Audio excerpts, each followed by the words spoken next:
Thomas Paine, Sam Adams, Benjamin Franklin. These men spoke up for what they thought was right. From their courage came such documents as the Declaration of Independence and the Constitution of the United States. From their willingness to speak what was sometimes unpopular but right, we enjoy such liberties as freedom of speech, the right to keep and bear arms, and freedom of religion. There are those who still wish to oppress our freedoms, and there are still patriots willing to stand up and defend life, liberty, and the pursuit of happiness. Men like Zeb Bell, who honor our founding fathers and what they stood for. It's now time for Zeb at the Ranch, speaking up and defending your freedoms. Brought to you by Magic Valley Les Schwab Tire Centers and all of the other great advertisers on the program. And now, Zeb Bell.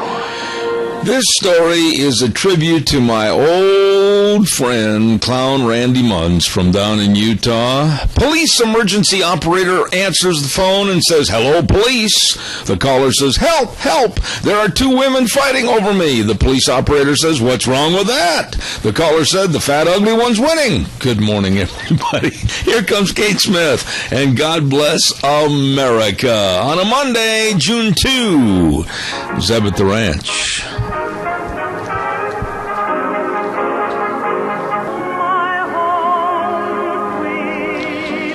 Thank you very much, and God blessings to everybody this morning, if you would, on this Monday, June 2nd. And I'm Zeb Bell at Zeb at the Ranch with our major sponsor, your Magic Valley Les Schwab Tire Centers, all 7 locations, serving you, along with some of our great advertisers, Lee's Furniture, Floors, and More at 459 Overland in Burley. And, of course, Western Way Services, always at your disposal. Get on the route service today. Call Kelly and the crew at 734-6969. I know somebody that's having a birthday today, and they were delivered a beautiful, wonderful, delicious, absolutely tasty breakfast from Sophie's Chatterbox at 530 East Street in Rupert. Good morning, birthday girl. Well, good morning to you, Sunshine, and thank you for the wonderful breakfast. I was just getting ready to take a bite, and I'm like, he's going to be wanting me to talk, so I put the fork down. I'll tell you what, I am so appreciative of Sophie's Chatterbox, the best of breakfast and lunch and cinnamon rolls, and oh my goodness, they do a fantastic job. And they delivered breakfast out to you just prior to us going on the air this morning. They did. And Mr. George Mass just walked in, and he has got, I think it's a German chocolate cake for me. Well, that's why we're all coordinated and saying happy birthday to a lovely lady. Oh, well, thank you so much, and I feel so blessed to have some wonderful people in my life. Can I make a suggestion? What's that? Purely a suggestion. Is George still there? Yes, he is. Do not take your eyes off the cake with George there. He is notorious for stealing a piece. Not just a piece. You might be lucky if you get the crumbs. Talking bad about you, George. Listen, we've got to get the pledge on and then the weather, but who do we have for the pledge this morning? We have Mr. Al Butler on for the pledge and Mr. Michael Rogers on for the weather. Very good. Al, if you would, please. Good morning. Good morning, Zeb. I pledge allegiance to the flag of the United States of America and to the republic for which it stands, one nation, under God, indivisible, with liberty and justice for all. It was really good to see you and Polly the other day, Al. Thank you so much for letting us into your home.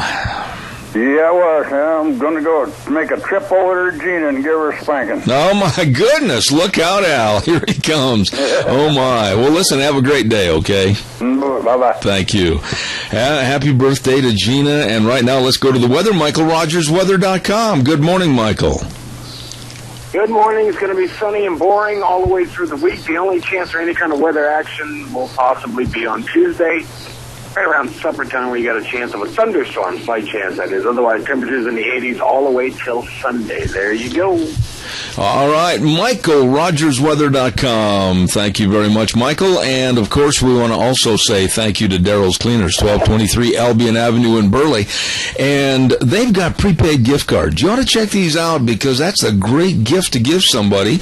You know, you might say, hey, I know what you can do with your Rumply Crumplies. Here's a gift card. Go to Daryl's Cleaners. Why, they'll think you're just absolutely the greatest person on the earth. Daryl's Cleaners, 1223 Albion Avenue in Burley. You stop in and see them today.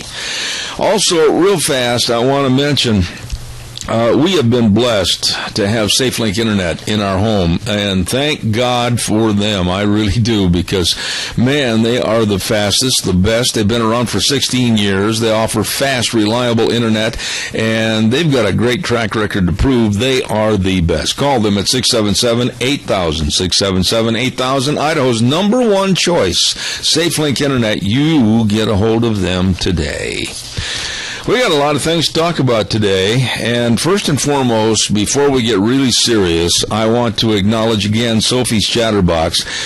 Sophie and the crew over there at the Chatterbox, 530 East Street in Rupert, God bless you for taking that breakfast out to Gina. And then George and Donna Mass, thank you for taking the cake over to Gina. And we've got some other birthdays we're going to celebrate right now, too.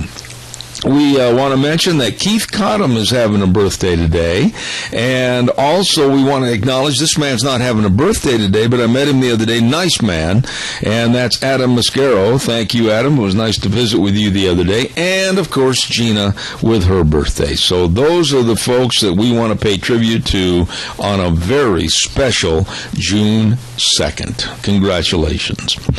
Calls are welcome and appreciated, 436-2244, 1-866-927-4587. Valleywide Home and Ranch. Hello, Steve. Hello, Mandy. Fair time right around the corner. It's, you know, you look at June 2nd already. I mean, my goodness sakes. It seems like only yesterday I was in Salt Lake having surgery back in January, and now here it is 6 months later, and it's all right around the corner from fair time, for crying out loud. Valleywide has all your 4-H supplies in your feed, 10% off. They've got their own feed mill, so they can mix it just right for you. And, of course, all your animal health supplies, your dog and cat food, it's all there. It's all there. Everything you need, all your clothing, Valleywide Home and Ranch. Please stop in and see the really nice people at 910 South Oneida in Rupert, Valleywide Home and Ranch. Okay, we're going to get a little serious here, very serious. I am very, very concerned. Very concerned. Not so fast on the attaboys for Bowe Bergdahl.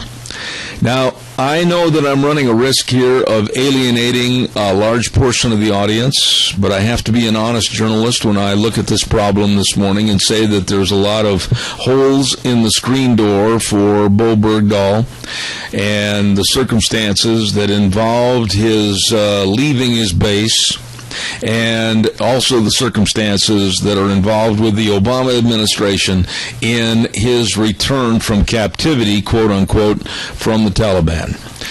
I'm not sure that this whole predicament was not caused by Bowe himself.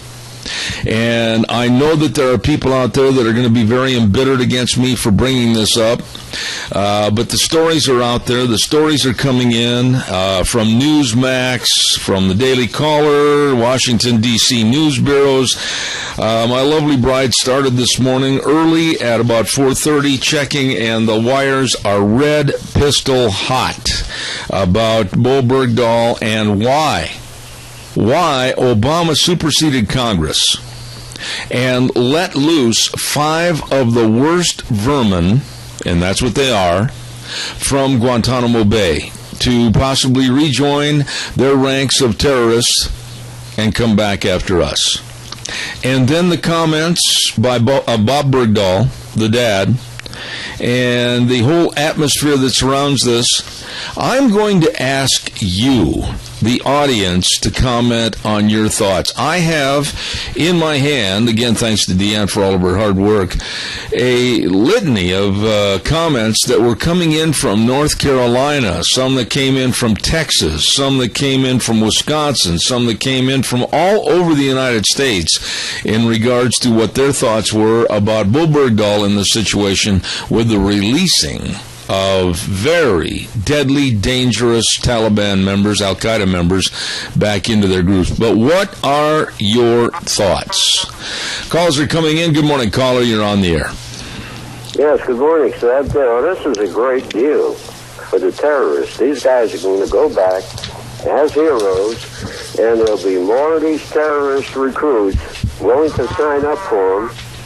And I'll tell you what, this is going to be bad for us and the entire world. There'll be so many of these terrorists that are being trained because they're following their heroes that have been captive for 5 years. Yeah. Tony, I see this, and somebody's going to call in. I know they will. Some of the liberal set. And they're going to criticize me for taking the other side on this, but I have to be open and honest. I don't believe in negotiating with these people. I didn't believe in letting loose any of the vermin that was locked up in Guantanamo Bay. But here's what's going to happen, Tony, and I want to hear if you agree with me. We are going to be looking at now negotiating for any and all kidnapping prospects. It might be a United States senator, it might be one of their children, might be their wife, but now they've opened the Pandora's box of negotiating and trading. What do you do to stop this? Well, the big problem we have is we have a president, if that's what you want to call him, who has been at war with America ever since he's gotten in. And there's not much going to be done about that until the big attacks, the main attacks, start to occur in this country. I agree. I've got a whole line of calls, Tony. Appreciate it. God bless. Take care, my friend. Caller number 2. Good morning. You're on the air. Thank you, Tony. Good morning, Zeb. Yes, sir. Well, not only that, releasing these people, but like what you're saying, but again, the president has bypassed Congress. Yep. He just does everything on his own. Congress is left out of the picture, and he just with this pen and the stroke of a pen or a phone call. This is the way he operates, and so he goes beyond the law and established procedures to accomplish this. And certainly I'm very happy for the family, but I think in the long run we're going to really pay a big price. Well, wait a minute, though, Adrian. I appreciate what you just said, every bit of it. But I'm not so sure that my feelings this morning are going out to the family. And I'll tell you why. Because some of the tweets and some of the thoughts that were on Twitter with Bowe Bergdahl, the father, and, some of the anti-American feelings, and then when he and his wife met with Obama back in the White House, he quoted a very frequently used phrase in the Quran, and it means, in the name of Allah, most gracious and most compassionate. And after Bergdahl had finished his statement, Obama gave him a hug. And I know I'm being very prejudiced against the Islamic forces, but I can't help it, Adrian. This doesn't set right with me. Yeah, and I didn't see all of that. I was had a busy weekend with graduation and Eagle Court of Honor for one grandson and all that, so I unfortunately didn't see that, or I would have had a little different perspective on that. But I did see that they met with the president, so he's using it as a photo op deal, obviously, trying to divert attention from some real issues that are out there. But releasing these 5 hardened and Taliban, and I mean, terrorists at the top of the terrorist list. I mean, it's just really has opened a Pandora's box, as you just said, and it's just sad that we've got a leader, or I should say lack of a leader, that seems to feel like he can bypass Congress, just do whatever he wants to, work out a deal behind the scenes. And you can see, I saw McCain on there, and of course, the military people are pretty upset about this deal, and they should be. Well, here's what I want you to do. I want you to do a little study this morning and research and go into, in depth, everything that I have in front of me in regards to what was said at the officiating ceremony at the White House. I want you to go into some of the tweets that have happened. I want you to follow what John McCain and others have said. And I think that you're going to become very hardened and very upset about what has been taking place and what's been done and said, more so so than you are now. I got to run, Adrian. Got other people. Thank you so much. I appreciate it. Well, have a good one. Thank you. Thanks a lot. Bye. We'll take some more calls. I want to know what you think about this. We only live about, 75 miles away from Sun Valley area, the Haley area. And I know that I've met his mom and dad. I've worked a special event for their son over in Rupert. Now, again, I've got to be honest with you folks. If I get on here and I'm not honest, then I'm not doing my job. I have severe questions about the integrity of what happened in this story. And the more I read into it, the more I talk to people. Pete Hegseth, you've seen Pete on all the newscasts, Concerned Veterans of America. Pete absolutely is livid about how this thing came down as far as giving away 5 of the trained killers with Al-Qaeda for this man, Bowe Bergdahl. And I called Pete earlier this morning back east, and I'm trying to get him arranged to come on my program tomorrow morning, hopefully. But, folks, we've got to be honest about this situation. This opens up a complete can of worms for all of our people and our troops worldwide now that are going to be possibly susceptible to kidnappings by terrorist organizations in demand for their life release of more terrorist prisoners. And these 5 are some of the worst of the 5, worst of any terrorists anywhere. Some of the comments that are coming in, I'm going to read in just a minute, so stand by for that. Ramsey Heating and Electric, 2600 Overland Avenue in Burley. Don't forget they got cord ends for every piece of equipment that needs power. Anything you need power for, they've got the cord ends. And Keith and give you a lesson on cord ends. And they got fuses from 1 to 600 amps. And believe me, they're always the farmer friend. If you need anything, give them a call at 678-0459, and your order will be waiting on the counter. They take care of you at Ramsey Heating and Electric at 2600 Overland Avenue in Burley, 678-0459. All right, now we also want to, oh boy, Denny's Restaurant. Hello, Thomas. Boy, I'm telling you, just get better and better and better. 611 Overland and Burley. The menu is fantastic, and breakfast, lunch, or dinner. Breakfast is my favorite meal of the day, and you just cannot believe all the different menu items for breakfast. It's amazing and good. You're going to love the food. You're going to love the service, and it's the home of Zeb's Lunch Bunch, so please stop in and see them today. Denny's Restaurant, 611 Overland and Burley. Absolutely delicious.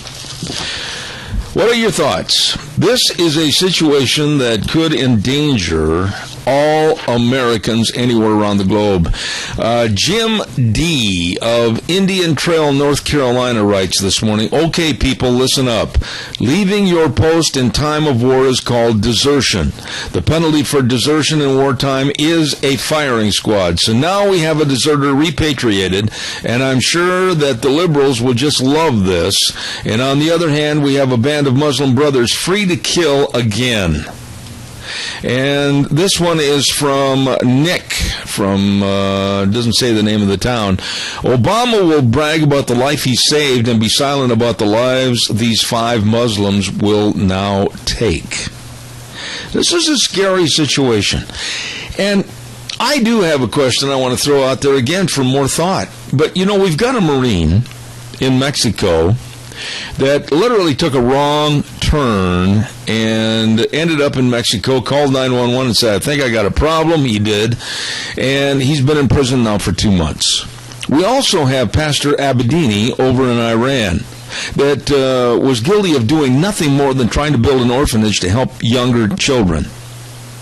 And why aren't they being released? Why aren't all of them being released?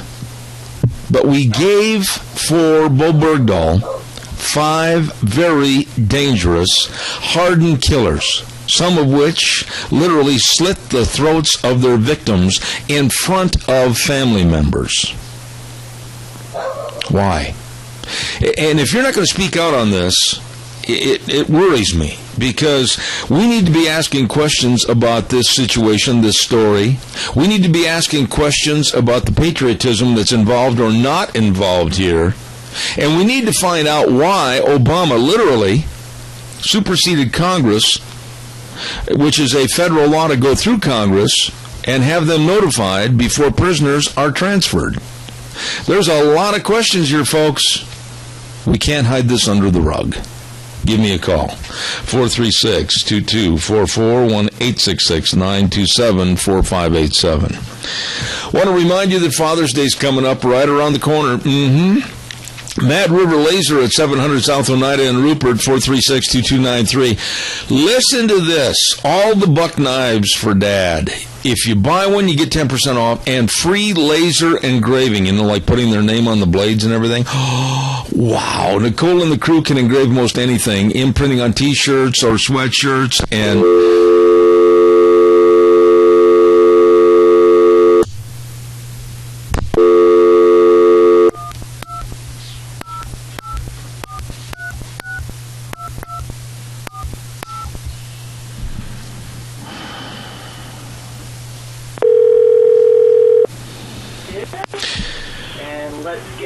Yeah. And there you go, sir. I am back, and I want to thank our wonderful phone system for cutting me off again.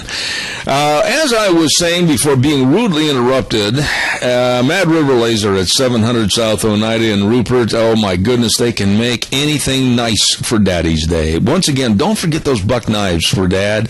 What a great gift, and he'll really appreciate it. And free laser engraving and 10% off on the buck knives. You better stop in to Mad River Laser, 700 South Oneida and Rupert today, along with the Book Plaza at 222 West 11th Street in Burley, 678-2505. Colonel Dale is the man, and all the folks there, they've got books. They got books all over the place. 3 floors of books. And like me, I love Western books, and they got all kinds of Western books and science fiction books, and they got them all. They've got them all, so go on in and buy Dad not more, just one book, buy him about 20 books. Keep him busy all year long at the Book Plaza, 222 West 11th Street in Burley. All right, calls welcome, 436-2244, 1-866-927-4587. I apologize for being cut off like that. It happens. I've asked for a complete review of why these problems are happening on the program. I'm paying too doggone much money for having ineptitude from somebody, and it teased me off. Travel Loop Supply, 1050 West, 203 South of Hayburn. The number, 438-8730. They've got everything. And don't forget, they can clean your air filters. That's right. And Jim was on the air with us last Thursday, and he mentioned that if you'll mention my name, hey, I heard it on Zeb, 50% off on sprayer parts. That is unbelievable. So please write that down. Give them a call. All the oils, all the tools, all the metric and standard bolts, everything. Travel Loop Supply, 1050 West, 203 South of Hayburn, 438-8730. It is time for the Capital Press Ag Minute, brought to you by Lennox Home Comfort Systems through our friends at Ramsey Heating and Electric at 2600 Overland Avenue in Burley. And here now, the Capital Press Ag Minute. Today's Ag Minute brought to you by the Capital Press, the West Ag Weekly. University of Idaho researchers have detected stripe rust in a wheat field near Hazleton. The plant disease, which can cause yield losses of up to 60% in susceptible wheat varieties, was confirmed in one field of Burgundy soft white winter wheat near Hazleton, which is east of Twin Falls. UI plant pathologist Juliet Marshall alerted growers about the find. She said the disease showed up in southern Idaho much earlier than she expected this year and was likely blown in from another state. The affected field showed heavy and uniform stripe rust infection, and there's a good chance the disease could be more widespread. Growers with a susceptible wheat variety in the ground should better be spraying, Marshall said. With the Capital Press Ag Minute, this is Hannah Brous. For more agriculture news and information, turn to the West Ag Weekly, the Capital Press, and CapitalPress.com. Morning, everybody. Zeb at the Ranch. Come on, give me a call. What are your thoughts about this unfolding story of Bowe Bergdahl and the release of 5 major bad guys from Guantanamo Bay? What are your thoughts? Give me a call this morning. I would like to hear what you have to say. Caller, good morning. You're on the air. Good morning. Yes, go ahead, please. Go ahead. I can hear you. How else was Islam going to get in the state of Idaho if Barack Obama didn't do what he done?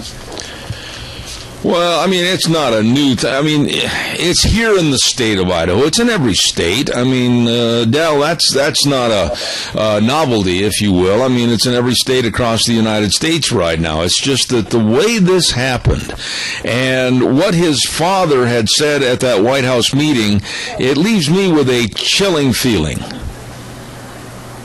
Well, they've now got a good cell started in Sun Valley. Yeah. And that is just exactly what Obama wanted. Well, I can't argue that. I'm just very concerned about what was said. Some of the tweets, some of the things that were said are scary, are really scary. And I'm not trying to denigrate the Bergdahl family. I'm just being honest in my appraisal of what's being said. God bless you, Dal. Appreciate your call. Thank you. Okay. Thank you.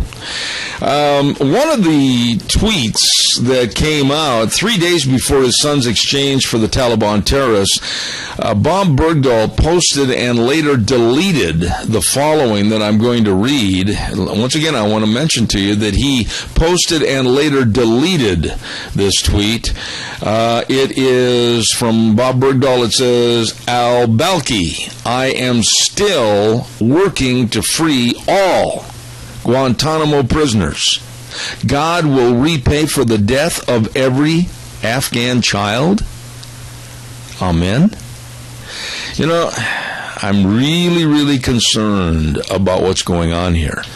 And as I said at the conclusion of the White House statement that came up this past weekend, Bowe Bergdahl recited one of the most frequent phrases in the Quran, Bismillah ir-Rahman ir-Rahim, which means in the name of Allah, most gracious, most compassionate.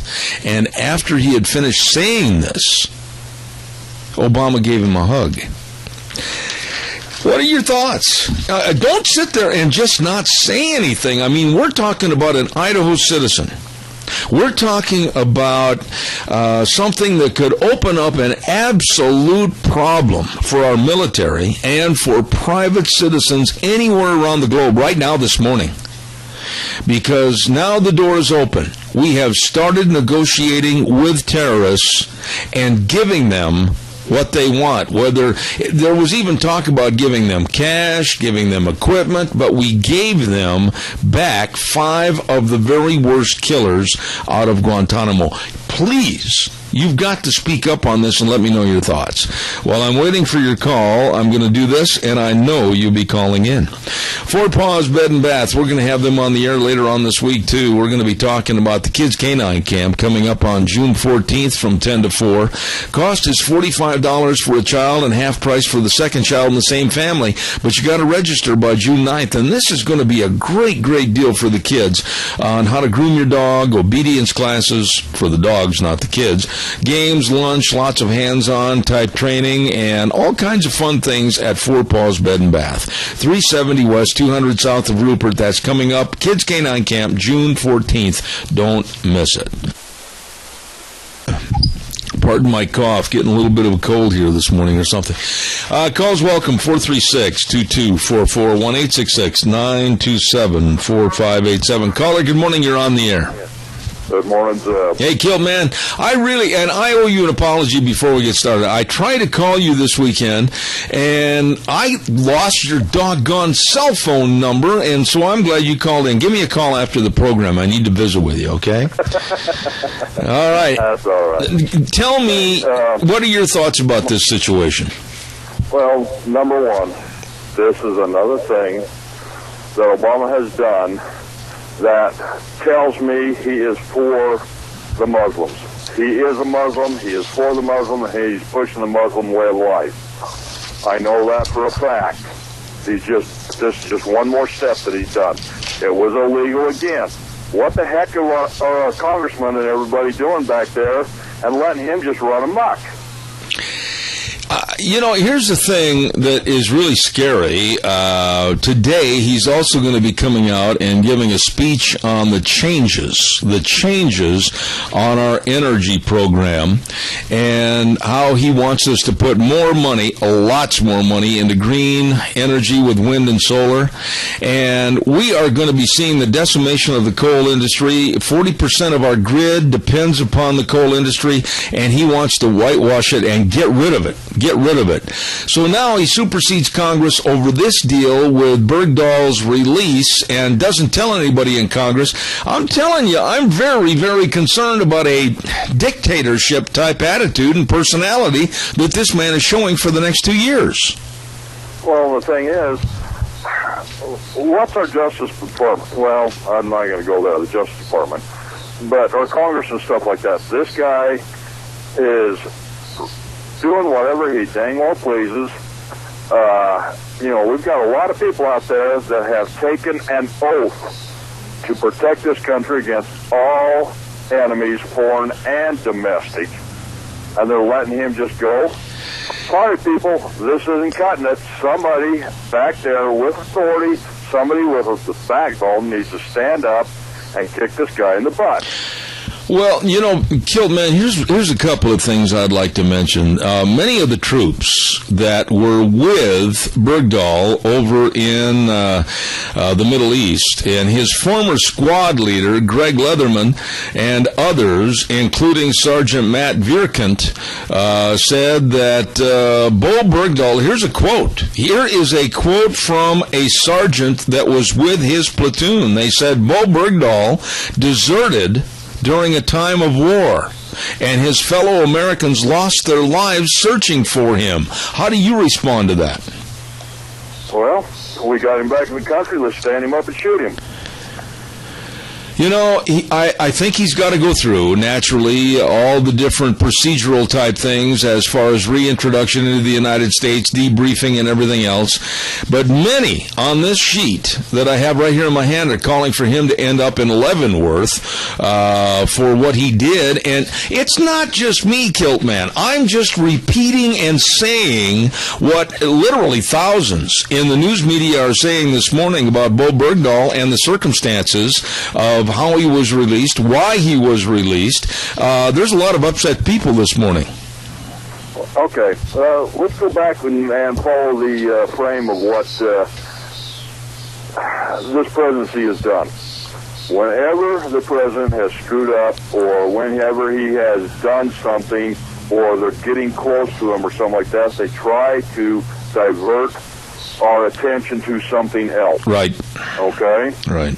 So my thoughts are is we're getting really close on something that he doesn't want anybody to know about, and so he's trying to divert our attention to something else. Well, guess what? This is a big one. This will divert our attention for a long time because the news media and everybody else is going to be talking about it, and they're going to talk about, oh, poor guy, oh, poor this, poor that, whatever. But they're diverting their attention away from the things that are going on, the things that he is doing. Even though he's done something else, it'll take a long time for them to get caught up on this one. Well, let me ask you this, and then I want to take some other calls after this, but I want to have you respond to this. I'm one of these kind of guys that I'm looking right now at being very cautious about throwing all these festivities, parades, welcome home, parties, and everything else, because all the reports that I'm holding in my hand, and I've got about 15 or 16 different stories that my wife pulled off this morning from the web that are from very qualified news sources, Newsmax being one of them, the Daily Caller being another, and they're all looking at why this man, Bowe Bergdahl, walked off the base with no weapons and basically had notified people that he wasn't going to fight for America anymore, and that he, quote-unquote, was ashamed to be an American. All of that being said, I'm not so sure that it's time to have a great big party and say, welcome back home, Bowe. Oh, heck no. I wouldn't welcome him home. I mean, like I said, they probably, he probably switched sides and they were just using him. You know, he switched sides, said, no, I'm going for this and that, and he was a traitor, and So what we did, we traded a guy that's not worth a whole lot for some of their major people. I know. That trading that was illegal, top to bottom. You know, and the worry that I have is that this President Obama has set a precedent now of negotiating with terrorism when it had a long-standing policy of never negotiating with terrorists. And now the box is open, boy. I'm telling you, Kilt Man, anybody could be in danger or fair game as of this juncture. The thing is this gives them a point to say, no, we are not going to do this. I'm really curious to see what the Congress is going to do right now. I'm going to see what the Senate's going to do. You know, we're coming up on elections, people. Yep. I hope you're hearing me. Yep. Because guess what? This is going to make you or break you, depending on which way you go and the way your people look at it. I agree. Hey, listen, man, I'll look forward to hearing from you later on. Have a great day. God bless. Thank you. You too. Bye. You know, this is one of those kind of stories where, boy, I know I'm stepping out on some ice that could be cracking. But you got to look at it in an honest fashion. Newsmax, of course, with the headline, Bergdahl before capture said, quote, "I'm ashamed to be an American." And then we go down the list, and I have here another one that says, freed POW father's disturbing tweets, reports of desertion, raise alarm on Obama's terror swap. I've got headline after headline this morning of concerns about what happened. Caller, I'll be right there. Don't go away. Please stay with me. I want to hear your comments. Don't forget our friends at Berry Equipment and Rental. I talked to Eli the other day, and man, oh man, they've got a special edition millionth loader. Doosan loaders, S650 with all the jazz. You better believe it. It's down at the Burley area at their location right there at 159 West Highway 30. They've got 3 locations in Magic Valley to serve you with Berry Equipment and Rental, Addison Avenue West, South Lincoln and Jerome, and then 159 West Highway 30 in Burley. And I'm telling you, they got all the loaders, they've got all the excavators, they've got all the Bobcats, all the Coyote tractors, all the Walker mowers, everything you need for rental or purchase. Berry Equipment and Rental, you stop in and see the good guys and gals today at Berry Equipment and Rental. Good morning, caller. Appreciate your patience. Go ahead. Good morning. Why were the people at Benghazi so dispensable, and the opposite is true here? You are raising a question that was in one of these emails this morning, comparable to what you just said. I can't answer that question because right now I'm in a complete state of flux as far as what to do, what to say, how to approach this problem. On one hand, I feel good that one of our soldiers was released. But on the other hand, and I think more powerful, is I'm wondering why he was released under the circumstances of basically a very possible deserting case, and why we had to give back 5 of the worst killers in the terror groups that are known to mankind. I mean, I'm torn on this one. I am too. I think our forefathers are probably just doing somersaults. Because if this would have happened 200 years ago, number one, the 5 would have never been kept for all those years. And number 2, he wouldn't have ever set foot back on or been allowed to set foot back on American soil. You know, do you know... to be a traitor. Yeah, do you know a lot of the story that's coming out? And I'm just repeating some of the factual information that I've been sent to me by various groups. He sent home early all of his belongings 3 days before he disappeared. He had questioned a superior about 2 days before if he'd get in trouble if his 9mm pistol or other equipment went missing. And why did he slip out of his base camp at 3:30 in the morning? And all this, he left all of his equipment behind. He left his uniform behind. There's too many questions that I want answered, and I also am very concerned about why we set a precedence in letting him go to 5 terrorist killers going back to their... Me. And I tell you, I cannot imagine what the men and women must go through in our armed services that are over there. I just can't imagine, because probably at any given point all of us may be in that situation where we walk off of a camp. But, it's just, there's too many questions unanswered, and I don't know. If they had just released him, and if it weren't for the 5, I might be able to swallow some of it. But man, oh man.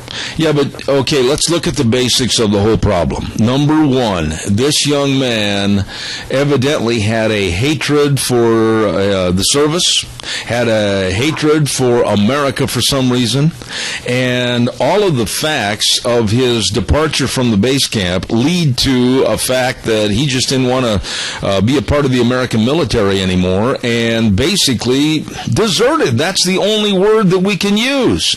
And like Sergeant Matt Vierkant said, and he was a member of Bergdahl's platoon when he went missing on June 30th, 2009, said, quote, and I'm reading a quote, these are not statements I'm making up. He said, quote, Bowe Bergdahl deserted during a time of war, and his fellow Americans lost their lives searching for him. Yep. 6 men with families. Absolutely. Absolutely. Thank you for your call this morning. I appreciate it. God bless you. Have a good day. Him so that he can run for Congress. I don't know. This situation is very, very serious, and I know that it's going to cause a lot of conflagration with the liberals, conservatives, and others, think tanks around the state of Idaho. And I know right now people are probably fuming that I brought it up this morning. But you know something? I can't run from this, and nobody should. We should all speak out and want to know the truth. Yeah, that's why I tuned in. I assumed you'd have something to say. God bless you on this. I thank you. Thank you. Bye-bye. Some of the stuff I'm reading here, I'm not even sure I want to put on the air. Some of the negativity by some of the other soldiers connected with Bowe in Afghanistan. Calls are welcome, 436-2244. Let's get a weather update real quick with MichaelRogersWeather.com. Hello, everyone. This is Michael Rogers from MichaelRogersWeather.com. It's going to be pretty boring all week. Yeah, it's going to be pretty boring. Nothing really to talk about. The weather guys will try and find something to talk about, but you'll be one above them because it's going to be sunny all week long, with temperatures in the 80s. Now, the only chance for any kind of weather action, you might want to get your cameras out if you're interested in taking pictures of lightning, will be Tuesday evening around supper time, where we have a chance of thunderstorms. Other than that, temperatures in the 80s all the way across the week. It's a lot of sun. Enjoy the weather. It's the only weather you got. Thank you very much, MichaelRogersWeather.com. Appreciate that very much.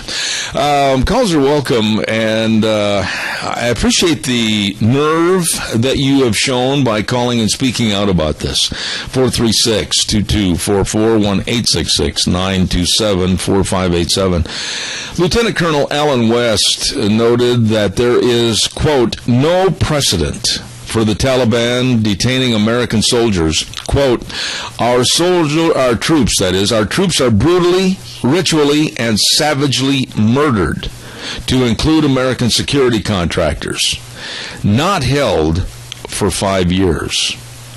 And then it goes on in the story and says the administration likely violated the law by not prior disclosing the Taliban release to Congress.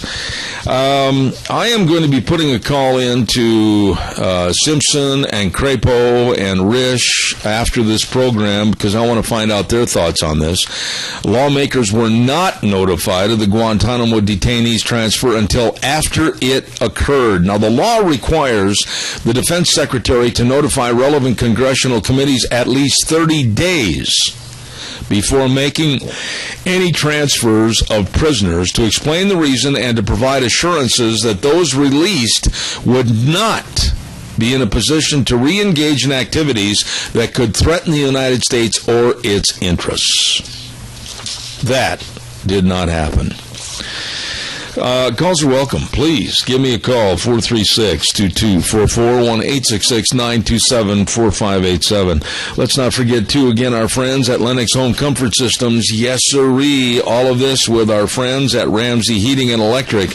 Lennox Home Comfort Systems, gas furnaces, air conditioners, and heat pumps at Ramsey Heating and Electric at 2600 Overland Avenue in Burley. Thank you. Your turn. Gina, I haven't had you, the birthday girl, get on and talk about this. A subject that a lot of people probably are a little hesitant to talk about. I understand that, but, whether or not it's an Idaho resident, whether or not what happened was very negative, and it needs to be discussed. It does need to be discussed, and I've been keeping close tracks on this story, and I've got mixed emotions on this one, just like you do. I'm happy for the Bergdahl family. I'm happy that they're getting some closure, and I'm happy that he's going to be coming home. However, the way this has been handled, there's so many unanswered questions, and how is this going to affect relations in the long term? And not only that, but the perception as a whole of American troops. Well, okay, but let's go right back to 2009. Let's go to the very beginning, and the question is, who really started the problem? We don't know. Well, see, that's got to be Bowe himself. If everything is true about the walking off the base, etc., he exacerbated this whole problem. He did. And I'm sure I'm reading the same report that you were, that, when he walked off the base, he had water, a knife, his camera, and his diary. That's it. That's it. And had shipped all the other equipment and uniform back home to Haley. Yeah. So why? Yeah. This is a larger question, and that's something that only he can answer. And, quickly, before we take that call, there are those that will criticize after the program. They'll call me, and they'll say, oh, my goodness, how could you turn on one of Idaho's own? Well, you have to be honest. There are too many questions that are unanswered right now, and the why is something that's very important, not only here, but across the United States. People are really wanting to know why this soldier got preferential treatment if he deserted, and others are still in captivity. Exactly. And, we still have Americans overseas, and in other countries that are being detained. And so I can understand, and I'm happy that Bowe is coming home. And so don't get me wrong on that. But there's just so many unanswered questions. Amen. And like you said, why he got preferential treatment. And that's something that we just probably won't know the answer to. Not for quite some time. Yeah. Good morning. You're on the air. This is the kind of chicken thing that they do on the weekend. I'm glad Bowe Bergdahl's coming home too, but if Bowe Bergdahl walked off the base and then left his fellow soldiers in harm's way, so to speak, and didn't do his job, he is a traitor. He is a deserter, and nothing more. And just because they have some philosophy or some idealism, that doesn't mean that anybody that may have gotten hurt or killed, that Bowe Bergdahl was supposed to have been there to help protect, because that's what he took an oath to do. He didn't do his job. And so, you see, these are the kinds of things that you can't say anything about because you are accused of something. Like, you can't talk about gays because you're homophobic and prejudiced. You can't bring up Bowe Bergdahl because he's one of America's own. Well, what about all the people that are injured and killed in the line of duty, and he walks off and he's getting preferential treatment? It's, you know what it is. Well, Randy, I can't sit here in good conscience on this program and not throw this side of the story out there for public consumption, and I can't do it. I mean, I've heard for a long time from various people connected to the military all around this country, back in Washington, in California, etc., that there were many not so good extenuating circumstances about Bowe Bergdahl and his leaving of the base. And now it's all coming to fruition. There are many quotes, many direct stories in regards to what his father Bob had tweeted, etc. I'm very concerned that we don't know the whole story, and I guess the basic bottom line is I'm not ready to subscribe to a huge welcome home party for somebody that possibly was acting very un-American. I'm not making that insinuation. I'm just saying the possibilities of everything I'm holding in my hand, story after story. I want to know the truth before I start buying presents welcome home. Well, everything about this president and what he does is great. Okay, the oath of office, he He violates his oath of office every day. These soldiers take an oath. And sure, I'm glad Bowe's fine, I guess. But everybody that dies or is injured that is still fighting and doing their duty and not questioning any policy. They can't question politics in the service. You can't speak about it. Well, he spoke by deserting, and this thing is terrible. But this is just what we get. And Obama is never going to stop until he's stopped. And he just keeps pushing us around, and we just let him. Well, the main word, Randy, I've got to interrupt you right there because no, I just want to say this quickly. The main word we want to keep using is allegedly because we don't know all the facts, and that's one thing I'm questioning this morning. I want to know more of the facts. I want to know allegedly why there was a desertion, basically a conviction against him that he had left the base, etc. I want to know these things, and I think we all should before we jump in over our heads in water that we can't swim in. Well, okay, just to clear this, that is my opinion about what was just said. I'm a caller. I'm calling in. That's my opinion. I agree with you. I do appreciate your call. I do appreciate your call. Thanks, Randy. Got to run. We're going to be talking about this over the next couple of days. And quite frankly, I'm not going to let the situation rest. There are too many things that I question. There are too many reasons that we need to look into this. This president, looking at it from the taxpayers and the citizens of this country, this president superseded the law again. And my trust factor of this administration is 0. If you could go lower than that, it would be there. Don't forget your Magic Valley Les Schwab Tire Centers, all 7 locations doing the very best to provide you with the best in tires, all the different tread designs for all your vehicles, whether it's a car, pickup, SUV, horse trailer, boat trailer, whatever. They've got the very best for you. Easy credit plans, 4 different plans available, ready to serve you. The best in brake service, front end alignment, shocks and struts, all of this and more with our friends Lane and Rupert, Dave on Blue Lakes and Twin, Mike and Buell, Mike and Jerome, Twist Family and Paul, John on Pole Line in Twin Falls, and my buddy Randy on Overland and Burley. The best, your Magic Valley Les Schwab Tire Centers. Caller, I've got exactly 30 seconds, and then I'm going to cut you off. Go ahead real fast. Okay, something stinks about his dad growing that beard. I say investigate the whole family. Get it out in the open what the deal is that is going on with them. It just seems odd that you'd have captors and they're trying to blend in with them. I'm not arguing your point whatsoever. As a matter of fact, I've got so many questions comparable and similar to yours. Thank you, caller. I'm sorry I didn't have more time to talk with you. Thank you. God bless. Got to run to the news. ABC is next.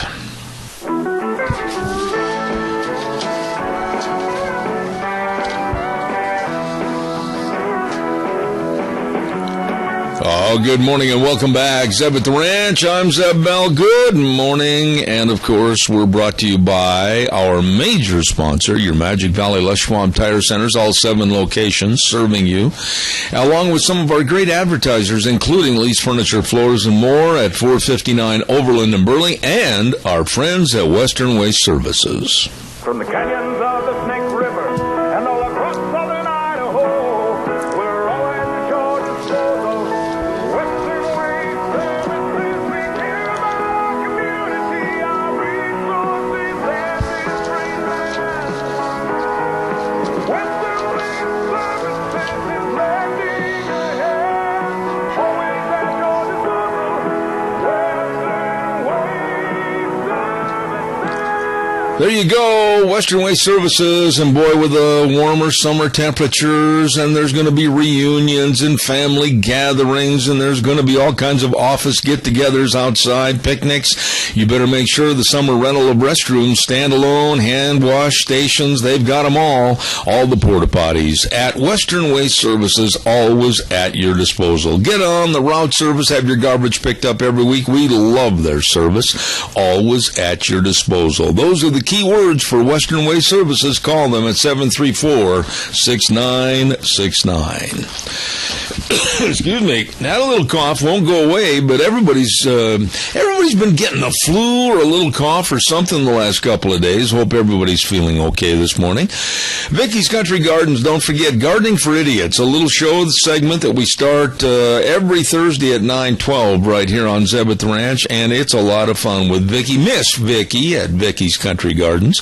And for all your gardening questions, be sure and tune in on Thursdays for that segment. And they've always got all your gardening needs in one stop. Vicky's Country Gardens, and all the flowers, all the veggies, everything at 185 South, 600 West of Paul. Number to call, 438-5663, Vicky's Country Gardens.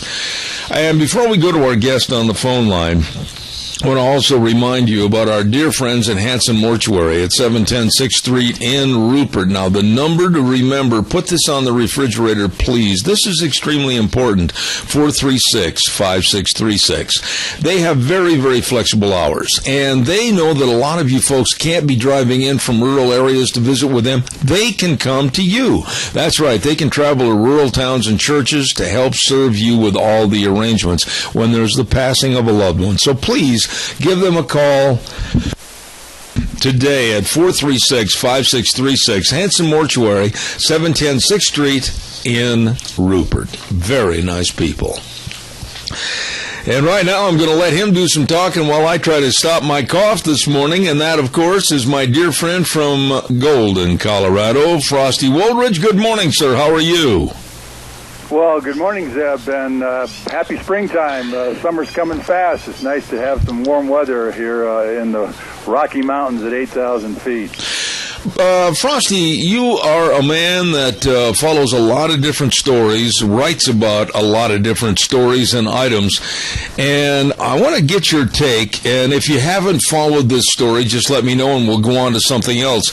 But we have a soldier returning home to Idaho by the name of Bowe Bergdahl, but there's a lot of unanswered questions about, number one, why, how, etc. he was captured by the Taliban, why he left his army base, why we had to have Obama go around Congress, not inform them, and release 5 very hardened criminals and killers with the Al-Qaeda movement. All of this is just leaving a lot of questions unanswered. What are your thoughts about Bowe Bergdahl and the release of these Al-Qaeda members? Boy, oh boy, this one is a really tough call, Zeb, even for, I'm sure, for just about everyone involved.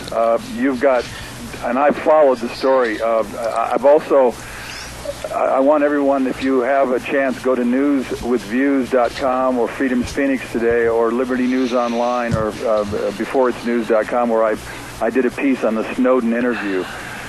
Because I think that was one of the most important interviews of this year of Edward Snowden, who really exposed the NSA as it spies on us and everything else. And I think I've written one of my best commentaries. So check that out, the Snowden interview, Patriot, Honor, Citizen. As far as the Bergdahl thing, there's so many ramifications of that, and I've followed all of them from some of the big experts. The fact that we let 5 of their hardened terrorists, who are, mastermind terrorists, out of Gitmo and back into the field to literally plan more terror against us. I gotta wonder about the leadership of this country. I wonder, what generals advised Obama on this one. And at the same time, Bowe Bergdahl and his parents and his mother. I saw all the interviews. God bless America and God bless our servicemen and women. And we don't know what happened to Bowe Bergdahl. Was he just stupid to go off base and get himself captured by the Taliban? Or was he drunk? We don't know. But we know it's a tragic thing that a young man has been sitting in prison for 5 years. And that I celebrate that he's coming back to America, and I'm celebrating. I'm celebrating that he is, brought back into the arms of his family and his town, and everyone who's hoped and prayed for him, because he could have been taken out just in a heartbeat. So at this point, just me as a citizen soldier myself at one time, and also a citizen civilian now. and knowing all the ramifications, this one's a hard one to call. I'm thankful that he came out alive, because a lot of kids didn't come out alive. Over 4,000 didn't come out of Iraq, and I think it's over 2,000 didn't come out of Afghanistan right now, along with all the injuries and all of the horrible injuries that these kids have suffered. And that's a part of what this Snowden interview is all about, that I wrote about today. So all I can say is God bless Bowe Bergdahl, his family, his friends, his town, and God bless every American soldier that makes it through that hellhole of Afghanistan and Iraq. Yeah, but I'm going to just say this, and I'm living less than 75 miles away from that town and that family. I know the family. I've met the family on 2 different occasions. And I'm going to say this as a journalist, and I have to be very honest and open. All the reports, and I have over 16 different reports in my hand right now from various sources of news, Newsmax being one of them. I know you've heard of Newsmax, very reputable. I do, yeah. And basically it leans towards and tends to say that Bowe was a deserter. And all the facts that are coming across the wire services about how he sent home his belongings 3 days before he disappeared, slipped out of the base at 3:30 in the morning, and then something that really, really bothers me, at least 6 soldiers were killed in subsequent searches for Bergdahl, trying to find out where he was and possibly if he was captured in the area. This really bothers me, Frosty, and I'm not ready, as I said last hour, to buy a welcome home present for Bowe Bergdahl if these allegations prove true.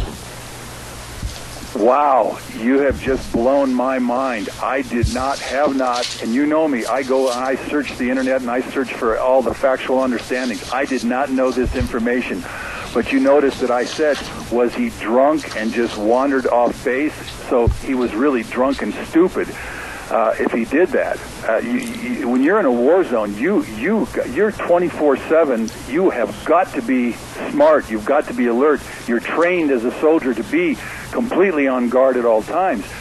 So if he sent his stuff home and he went AWOL and or just plain deserted, and then got captured or whatever happened, that puts a whole new light on the situation, especially if 6 more other service members were killed in trying to search for him.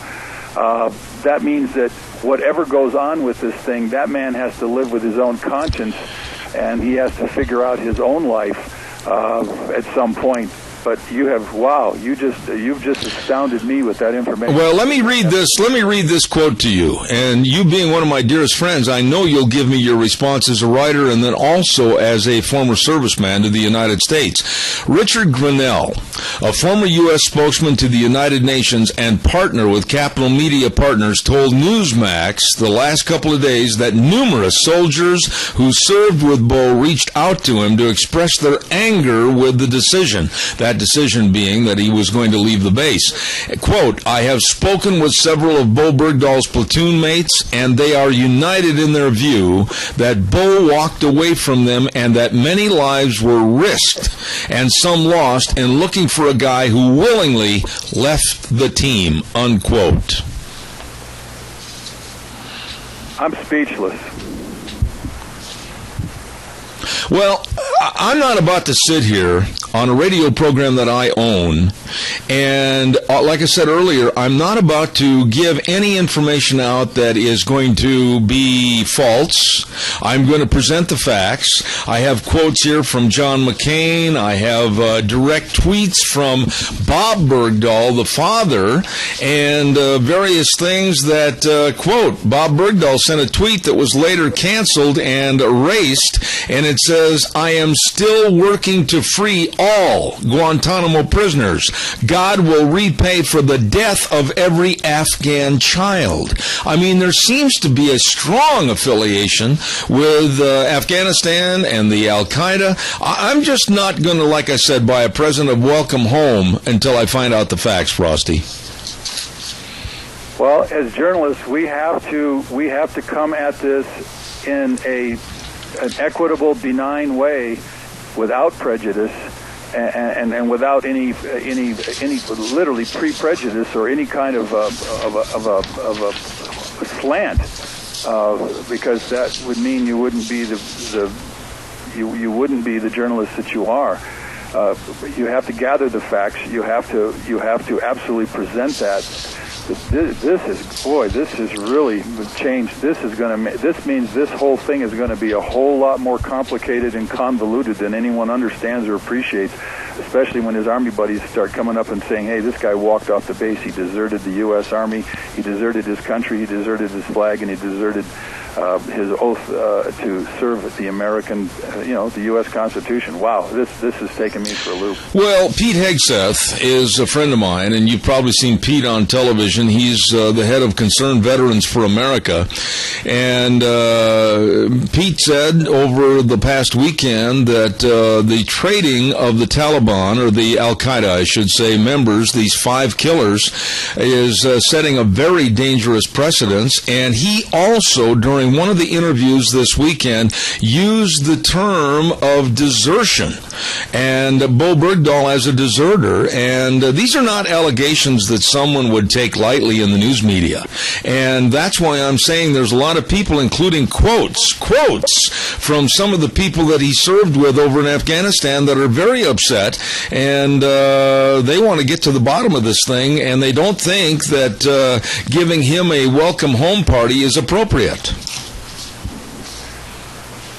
Well, I would say I would have to agree if this man, if the fact comes out, and the facts will come out, and people will report on this, that if he deserted his unit and he walked into the hands of the Taliban, and the Islamic terrorists that have been that caused 9/11 and killed so many of our own citizen soldiers and all that goes with that, and then he cannot come back as a hero, and he certainly cannot come back as somebody who has integrity. And this will all be found out at some point, because I'll bet you every journalist is going to be interviewing all of these other soldiers, and the truth will come out. And Bowe Bergdahl may, if this is all true, will live in a great deal of shame.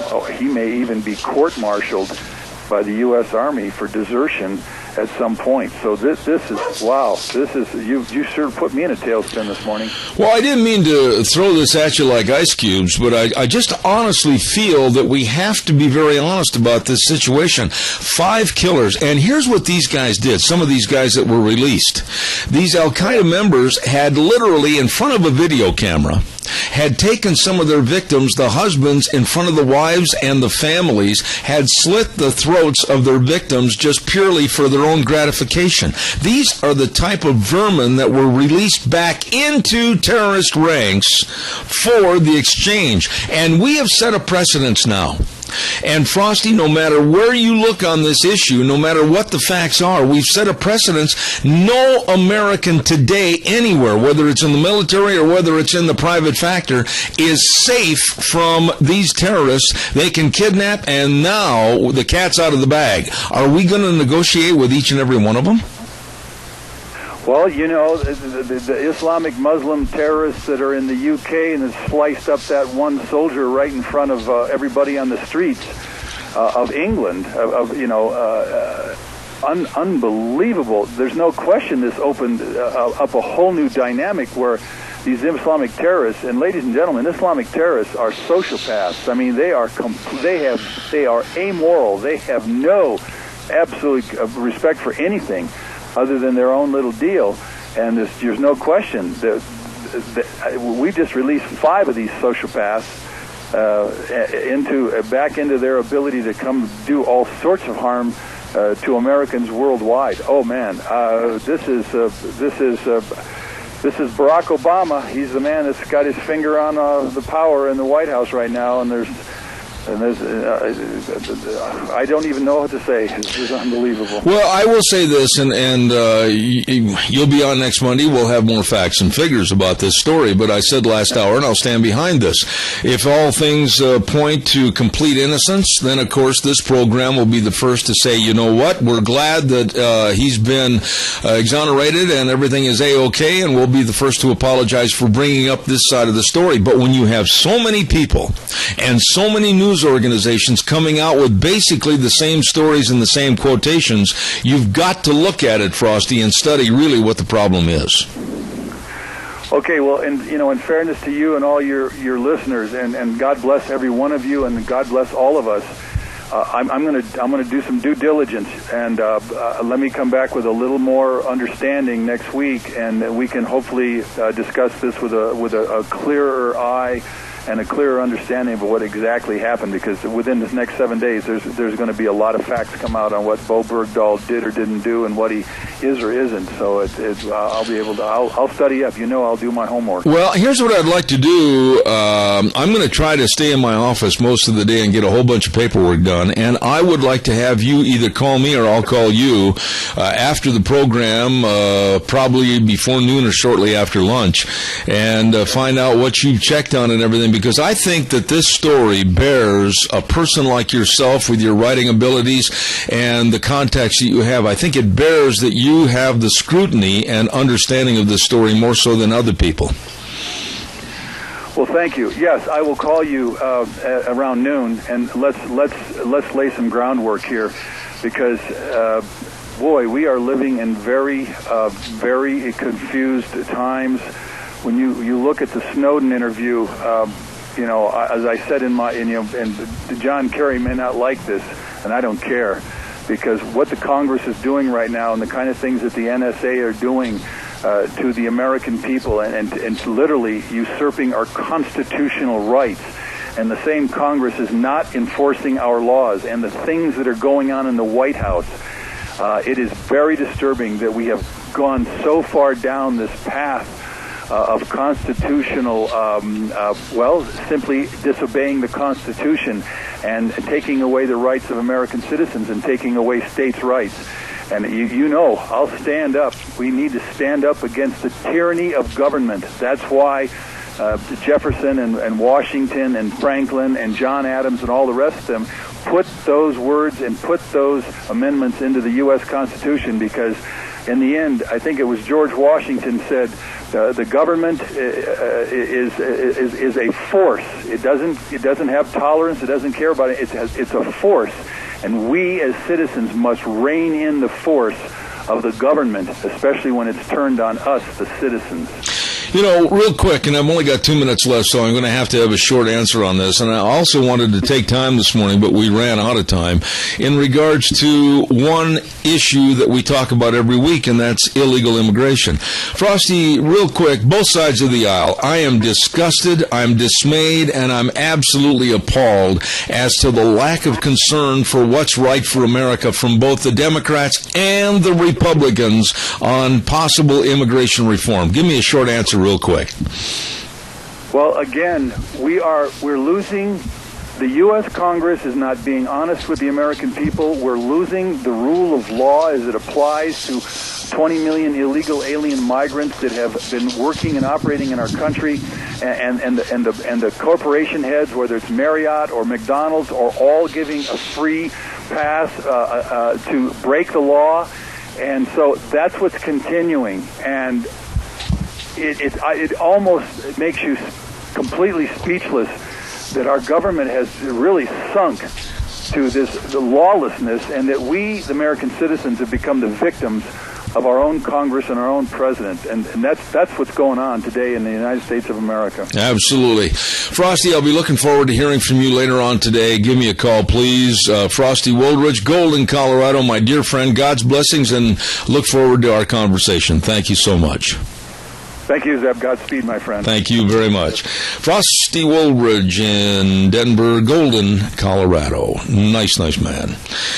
Calls are welcome, 436-2244, 1-866-927-4587. Once again, don't forget Lennox Home Comfort Systems. Whether it's a gas furnace, air conditioner, or a heat pump, you and your family will enjoy the comfort through our friends at Ramsey Heating and Electric at 2600 Overland Avenue in Burley. The number to call, 678-0459.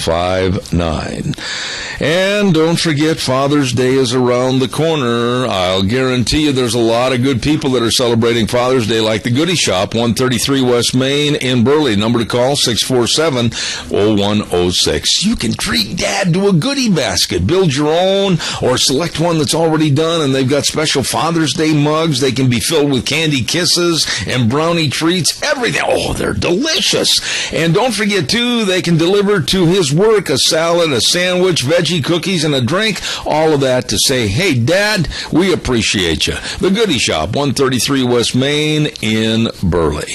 And along with Redder Showcase, 2611 Overland in Burley, the number to call, 878-2000. Great place to shop for Dad.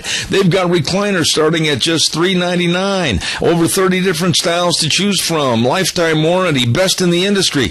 Make Dad comfy. Check it out at Redder Showcase, 2611 Overland in Burley, 878-2000. Waiting to serve you for Father's Day. Good morning, caller. You're on the air. Good morning. Yes, how are you, Linda? I'm doing fine, thank you. What are your thoughts about what we've been talking about this morning? Yes, one of my questions is, why did these allegations of desertion not come out at the time? I thought it was odd behavior, but why did we not hear more of this at the time, and all of a sudden it's coming out now? It's a good question, and I can honestly say this, that behind an open palm to the mouth and letters and emails, I had heard various allegations about this over a year ago by various people in the military and also various people in news tanks around the United States of America, whether it's Washington or California. I was not surprised when these headlines came out because I was being informed under the table or off the cuff a long time before this, Linda. Right. And that's 4 years later, though. Yes, I agree. But there are circumstances that you, as an American citizen, all of us need to know about before we pass judgment. But there are some very qualified news people that are making these allegations and writing stories about what happened.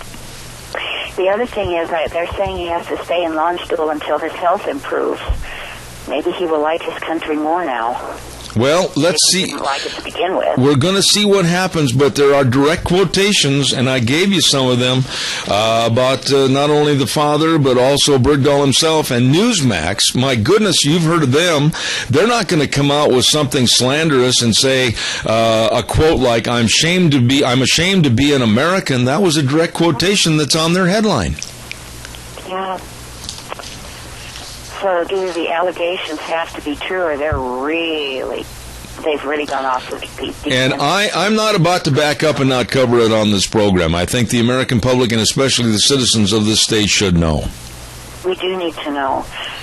I still really hope that it's all wrong. And you know what? I do, too. Looks interesting. Thank you, Linda. God bless you for your call. Thank you so much. Caller, I'll be right with you. Stand by. Don't go away. Let's ride Highway 24 between Rupert and Burley. I was over there this last week, and I'll tell you what, those folks are really good people. They've got a showroom full of ATVs. My goodness, open that door and just stand there and look. My goodness, they got everything in there. All the fun is sold there. They've got the Can-Am side-by-sides, really great deals, rebates and great financing. They got dirt bikes, and my goodness, what are you waiting for? Get over there and enjoy life. They can help you. Great accessory department, and of course the guys out in the shop with the parts and the service, they are the best. I guarantee it. Let's ride Highway 24 between Rupert and Burley, definitely where the fun is sold. Good morning, caller. You're on the air. Yeah, Zeb, about Bergdahl, if you really want to get to the bottom of it, you have to go to the people that were in control of him, the sergeants and that. If you go to the officers with something like this, you're not going to get the truth, because a lot of these officers are worried about their careers. If they said anything derogatory about Bergdahl, hey, that's the end of their career. Well, we're going to get to the bottom of it. We're going to do a comprehensive study on everything, and I'll be sure and let you know. Hey, listen, Tony, I got another guest coming on. I got to get him on the air real quick. Thank you, sir. I appreciate it. Thank you. Caller, good morning. You're on the air. This must be my dear friend Jeremy Tedesco with the Alliance Defending Freedom, Senior Legal Counsel. How are you this morning? Good, Zeb. How are you doing? Well, I'm running a little bit late. We've had a lot of news stories that we've been trying to cover and everything, and I appreciate your patience. One of the stories that we're going to talk about this morning is what's going on with the Colorado bakery regarding the wedding cake, and bring us up to speed on what's happening with the Craig versus Masterpiece Cake Shop. Sure, my pleasure. We had a hearing. Mr. Jack Phillips, the owner of Masterpiece, had a hearing before the Colorado Human Rights Commission on Friday. It was an appeal of a decision back in December of 2013 from an administrative law judge saying that he violated the anti-discrimination public accommodation law in Colorado because he declined to create a wedding cake to celebrate a same-sex wedding ceremony. And we appealed that to the commission. The hearing was on Friday. And unfortunately, the 7-member panel of the commission unanimously, in ideological lockstep with no dissenting voices whatsoever regarding our client's First Amendment right to free speech and freely exercise his religion, voted to uphold the administrative law judge's decision. So now we're waiting on an order from the commission. We don't know how long that'll take to come out, but probably pretty quickly, ordering our client to cease and desist his allegedly discriminatory practices, and requiring various other things, including reporting to the commission on a quarterly basis whether he has what customers he's declined service to and the reasons why, and maybe some other things as well. We won't know until we see the order. You know, and now, Jeremy, you're the man. You're the expert with the law, and you've studied these cases and been involved in these cases, but are we to believe now in this day and age that our rights, our Christian beliefs, are going to be superseded by any and all of the gay, lesbian, transgender society, and everything we believe in has to be thrown out the window, and our business no longer has any integrity, the way we run our business? Well, the position of the ACLU is representing the same-sex couple in this case, and really the overall position of that side on these issues is that if you're in business, your beliefs stop at the business door. You can't bring them in.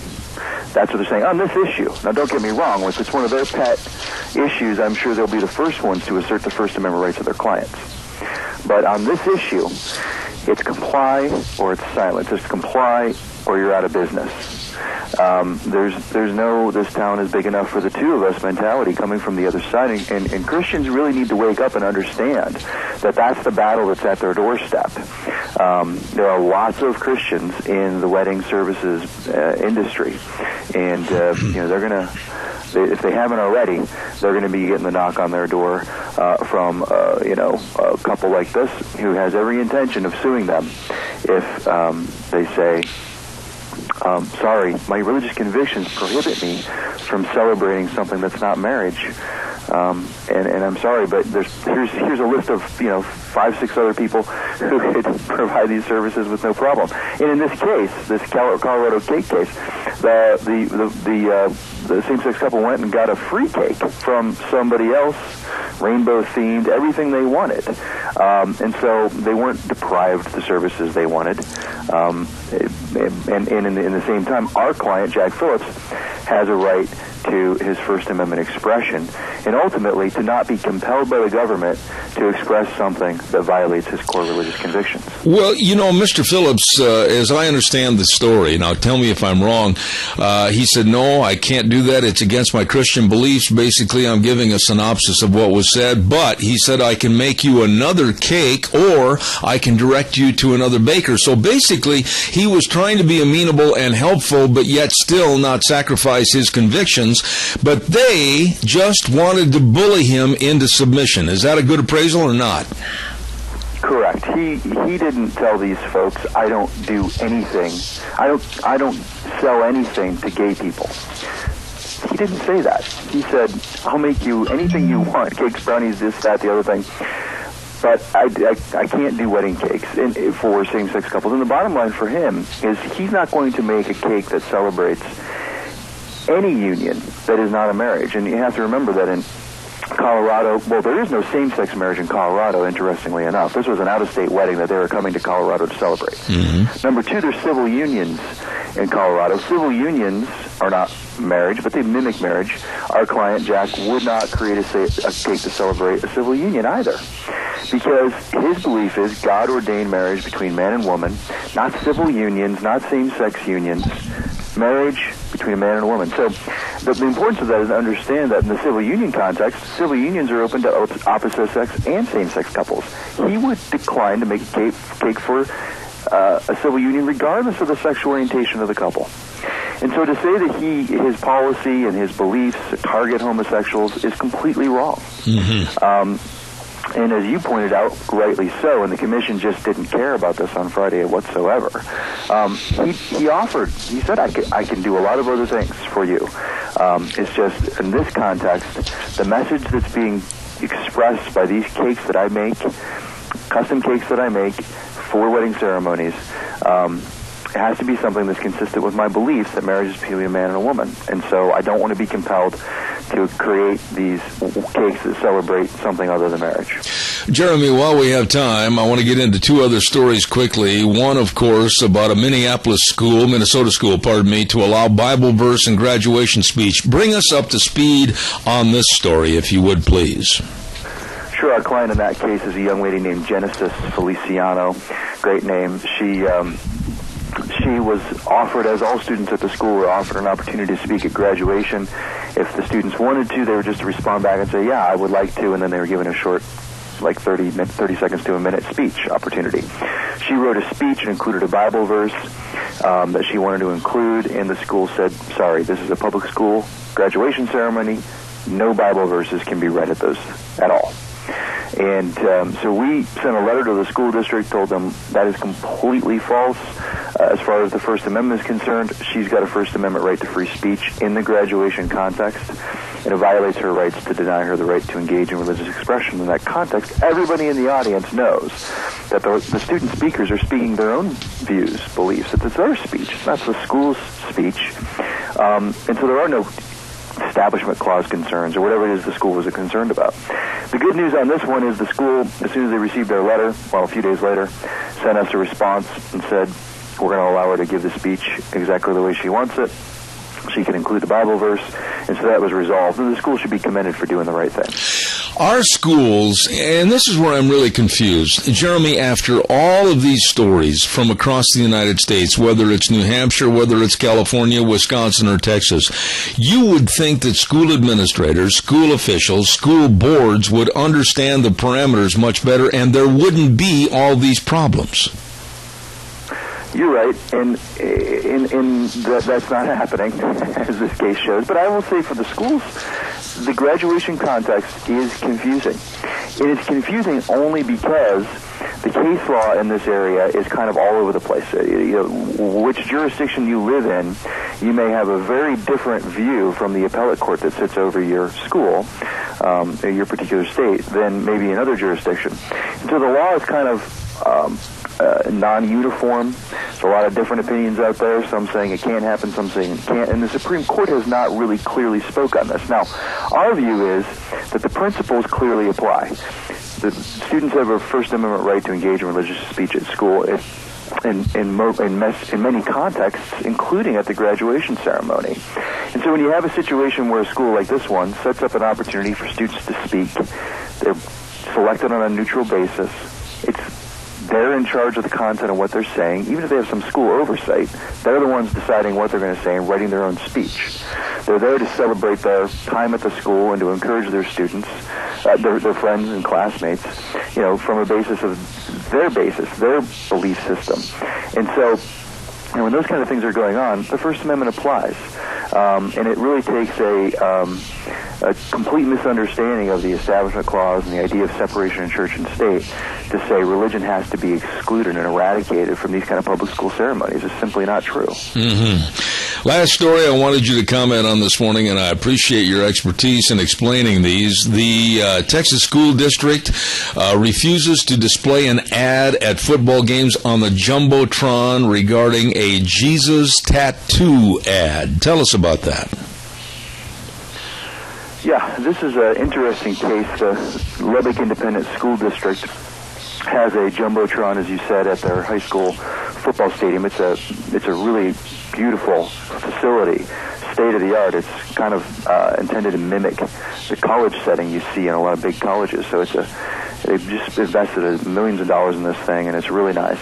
And they opened up the jumbotron and many other advertising opportunities at the school to what they call non-school related organizations to advertise for any non-school purpose. So it's a wide open forum. Really, any for-profit or non-profit community organization in the area can seek to advertise on the jumbotron and in other ways. They've had churches advertise. They've had for-profit businesses, non-profit businesses, and so our client is actually a for-profit religious organization that wanted to put up an advertisement that has Jesus covered with tattoos. Now, the purpose of the ad is to show that Jesus can transform the negative words that may identify and define people's lives to a relationship with Him. And he's got a video on his website, our client does, jesustattoo.org, where you can see the whole story kind of played out in a 5-minute video. It's very cool. So anyways, the school says, no, we're not going to allow this ad. It's just too religious. It's proselytizing, and we're going to deny it. So we sent him a demand letter and told him, this violates his First Amendment rights. The school said, we disagree. It's a violation of the Establishment Clause for us to allow it. So we went to litigation. Unfortunately, we lost just this past Friday, or maybe it was Thursday. Well, late last week, we got a decision in the case saying that the school was justified in restricting the ad because of its religious nature and because the image included images of tattoos. So we're evaluating our options right now on appeal. And I think we'll certainly let the world know as soon as we decide what to do as far as appealing the case. But we think it's a great case. They've opened up this forum really to everybody in the community, and to exclude this religious group and this particular religious message while allowing other religious groups in, other religious messages, plus the whole panoply of other people that are allowed in the forum, is clearly a violation of the First Amendment. Let me ask you this last question, Jeremy, and nobody would know the answer to this better than you and Alliance Defending Freedom. But there are people, when I've had various stories on my program that show, whether it's here in this country or around the world, the attack on Christianity, they scoff at that and say, oh, come on, you're just making a big thing out of nothing. There's no real attack on Christianity. What about you? As a lawyer for the Alliance Defending Freedom, are you seeing more and more of this every day in the last 5 years, more so that it makes you very fearful about what's happening to Christians? I absolutely have seen the attacks. It doesn't make me fearful. It makes me want to fight more. The attacks are ubiquitous. They're everywhere. From the HHS mandate and Obamacare forcing private companies and nonprofit religious organizations to provide abortion-causing drugs to their employees on pain of fees that will ruin their businesses, completely shut them down, or their religious organizations. I mean, that's a full frontal attack on religious freedom. These cake baker cases, the photographer cases, the florist cases, all these Christian-owned businesses in the wedding context, you see a concerted effort from the left to attack businesses that are not willing to, basically pass the loyalty oath on same-sex marriage, or same-sex relationships. You have to affirm that they're good and they're right for society, and you have to be willing to celebrate them and to use your own artistic abilities, God-given artistic abilities that you use to run your own private business, to celebrate them, or you're going to be shut down because they're going to sue you in court and ask for an order that will probably require you to shut down your business. And so, I think the attacks are as prevalent as they ever been and have been in our society, and I expect them to increase. All I can say is we're all blessed that we have the Alliance Defending Freedom and, of course, a gentleman like Senior Legal Counsel Jeremy Tedesco. Jeremy, thank you so much for being on the program, and I'll look forward to having you back in the future. Thank you very much. Thanks, Seb. God bless. Thank you. Very nice people, and appreciate their time and effort on this program every Monday. The Alliance Defending Freedom and Jeremy Tedesco. Thank you very much. 3 very interesting cases there this morning. Oh, my goodness, it's time for a weather update, and the weather this hour is brought to you by Red's Trading Post at 203 5th Avenue South in Twin Falls. Ryan and the rest of the crew with the best of guns, ammo, and accessories, and the best in knowledgeable people.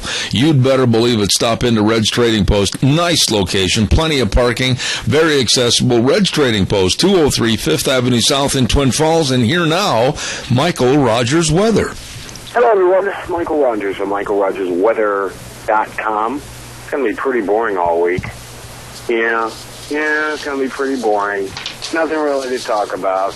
The weather guys will try and find something to talk about, but you'll be one above them because it's going to be sunny all week long, with temperatures in the 80s. Now, the only chance for any kind of weather action, you might want to get your cameras out if you're interested in taking pictures of lightning, will be Tuesday evening around supper time, where we have a chance of thunderstorms. Other than that, temperatures in the 80s all the way across the week. It's a lot of sun. Enjoy the weather. It's the only weather you got. Thank you, Michael. Brought to you by Red's Trading Post, 203 5th Avenue South in Twin Falls.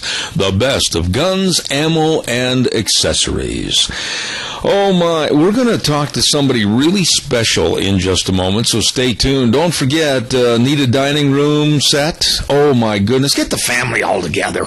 Everybody, all the kids, and say, okay, we're eating supper at 6 o'clock tonight. Everybody's going to sit down at the table. And the kids are going to look at you and go, what? What are you talking about? Well, go get a brand new dining room set from Lee's Furniture, Floors and More at 459 Overland in Burley. Yes, everybody can start acting like a family again, like the old Saturday Evening Post. Everybody sits around the table and converses. My, there's a novel thought.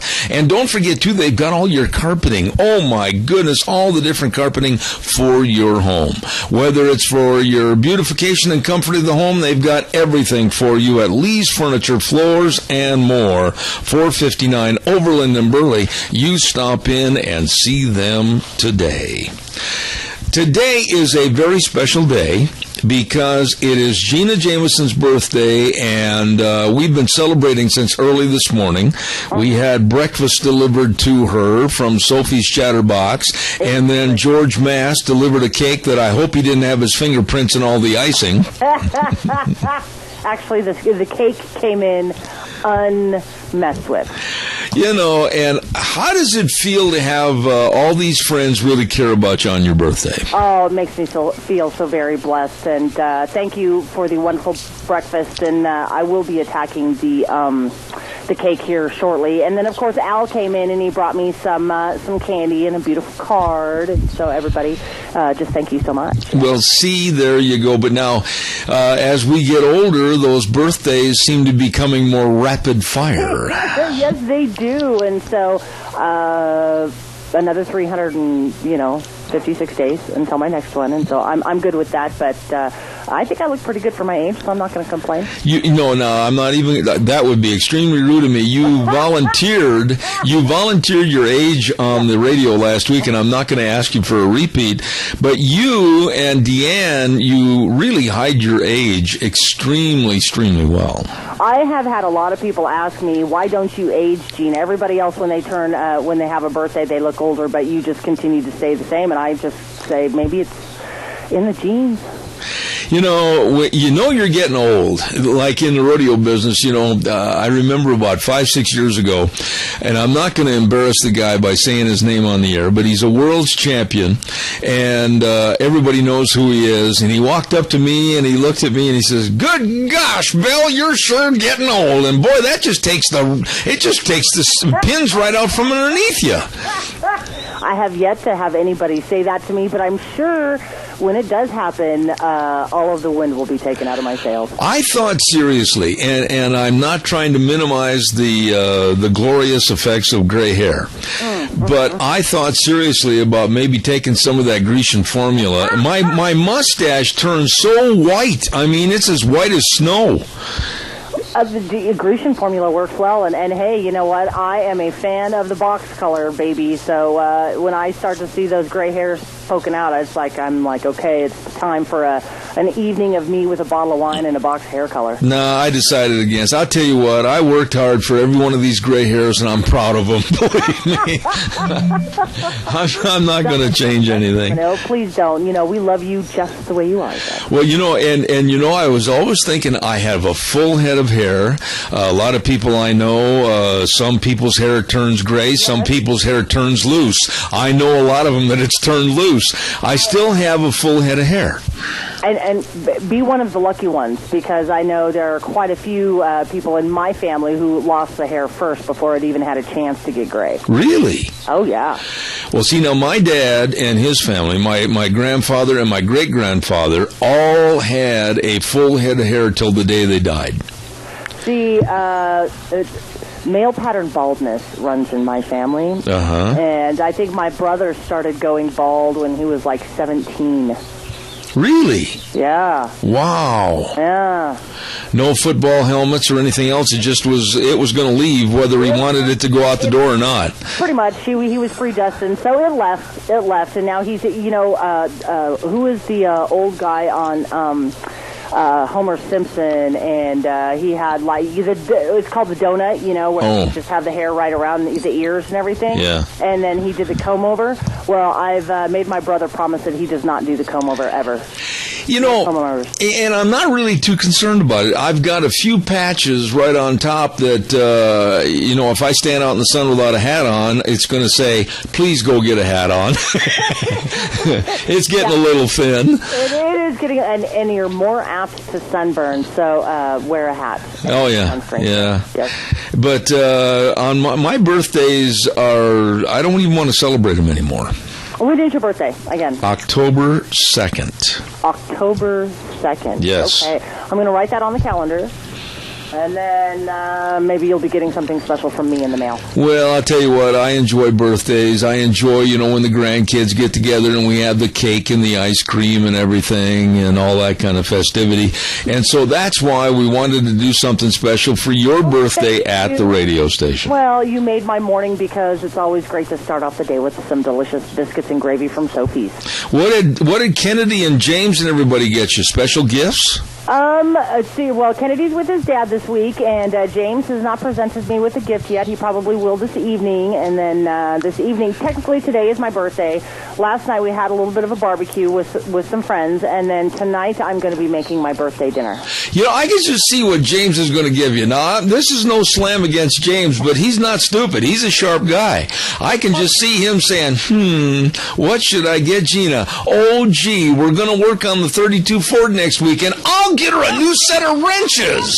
You know what? And I would be, as long as it's the pink set. I want the pink or the purple set. Ain't nobody going to steal those. Exactly. Listen, happy birthday. Thank you. You're welcome.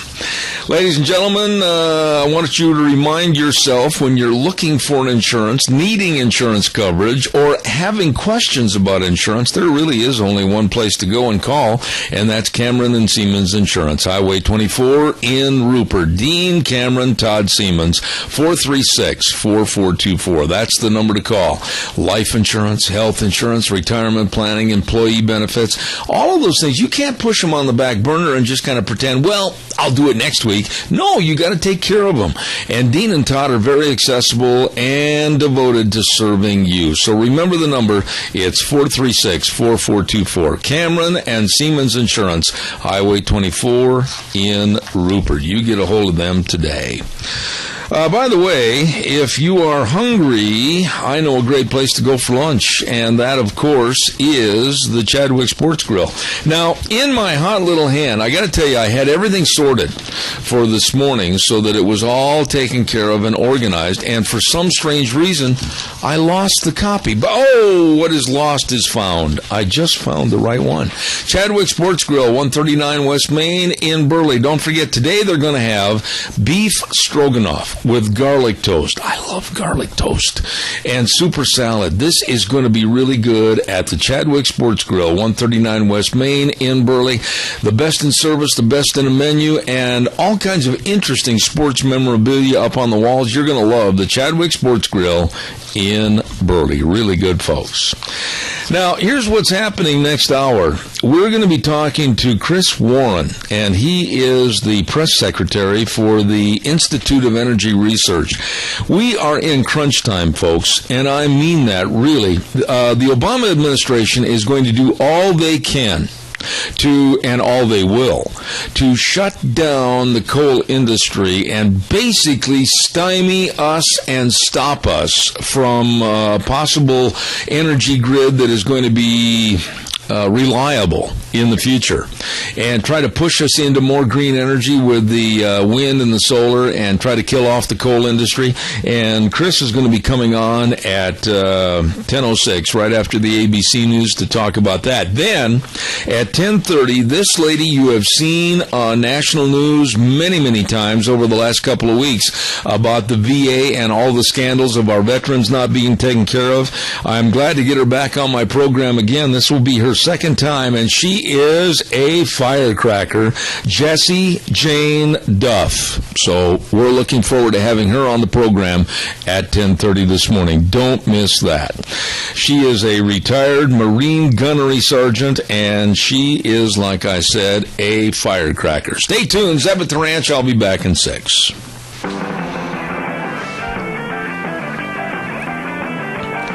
Oh, good morning. Welcome back to Zeb at the Ranch. I'm Zeb Bell, and our major sponsor, of course, your Magic Valley Les Schwab Tire Centers, all 7 locations serving you.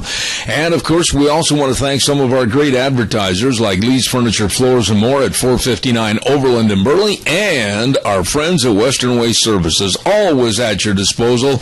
Get on the route service today. Call Kelly and the crew at 734-6969. Got a guest coming up in just a moment. Stand by. I want to also thank our 2 sponsors of Cassia County School Days, and they are A Child's World at 1308 Overland in Burley. Don't forget they're ready now for the 12th annual Everything for Babies and Toddlers sale, up to 20 to 50% off. And go on in and check out the cribs and all the different walkers and strollers and blankets and clothes and toys, everything at A Child's World, 1308 Overland Avenue in Burley. And our other sponsor of Cassia County School Days, the Ambulatory Surgery Center at 1344 Highland Avenue in Burley. Don't forget, on the Ambulatory Surgery Center, they have over 100 procedures performed every month. Yes, always check with the Burley Ambulatory Surgery Center before having an outpatient surgery. Every procedure done there will save you money. Call them at 677-8888. Ambulatory Surgery Center at 1344 Highland Drive, and A Child's World at 1308 Overland in Burley, bringing you School Days in Cassia County.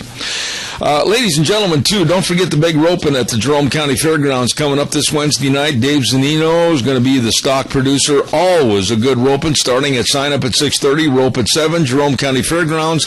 Don't you miss it. And by the way, yesterday with his wife Dawn's birthday, happy birthday, Dawn. With us on the telephone right now, we're going to go to the Institute for Energy Research and the press secretary for the IER, Mr. Chris Warren. Chris, good morning to you. How are you? Good morning, Zeb. Thanks for having me on.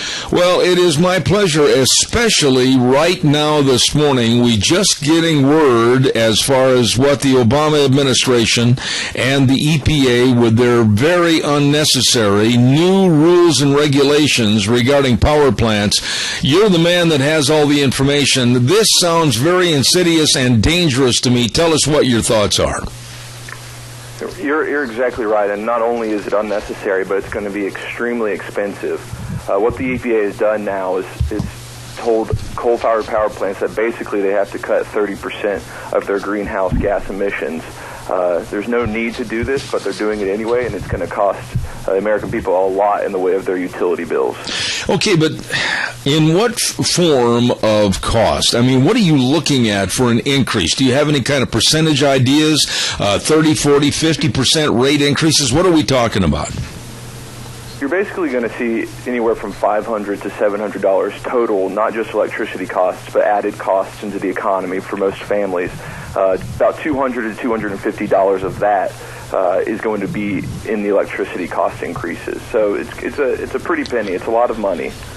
But it's really going to affect those who are, on fixed incomes or lesser incomes the most, because they're the ones who spend the largest portion of their income on energy.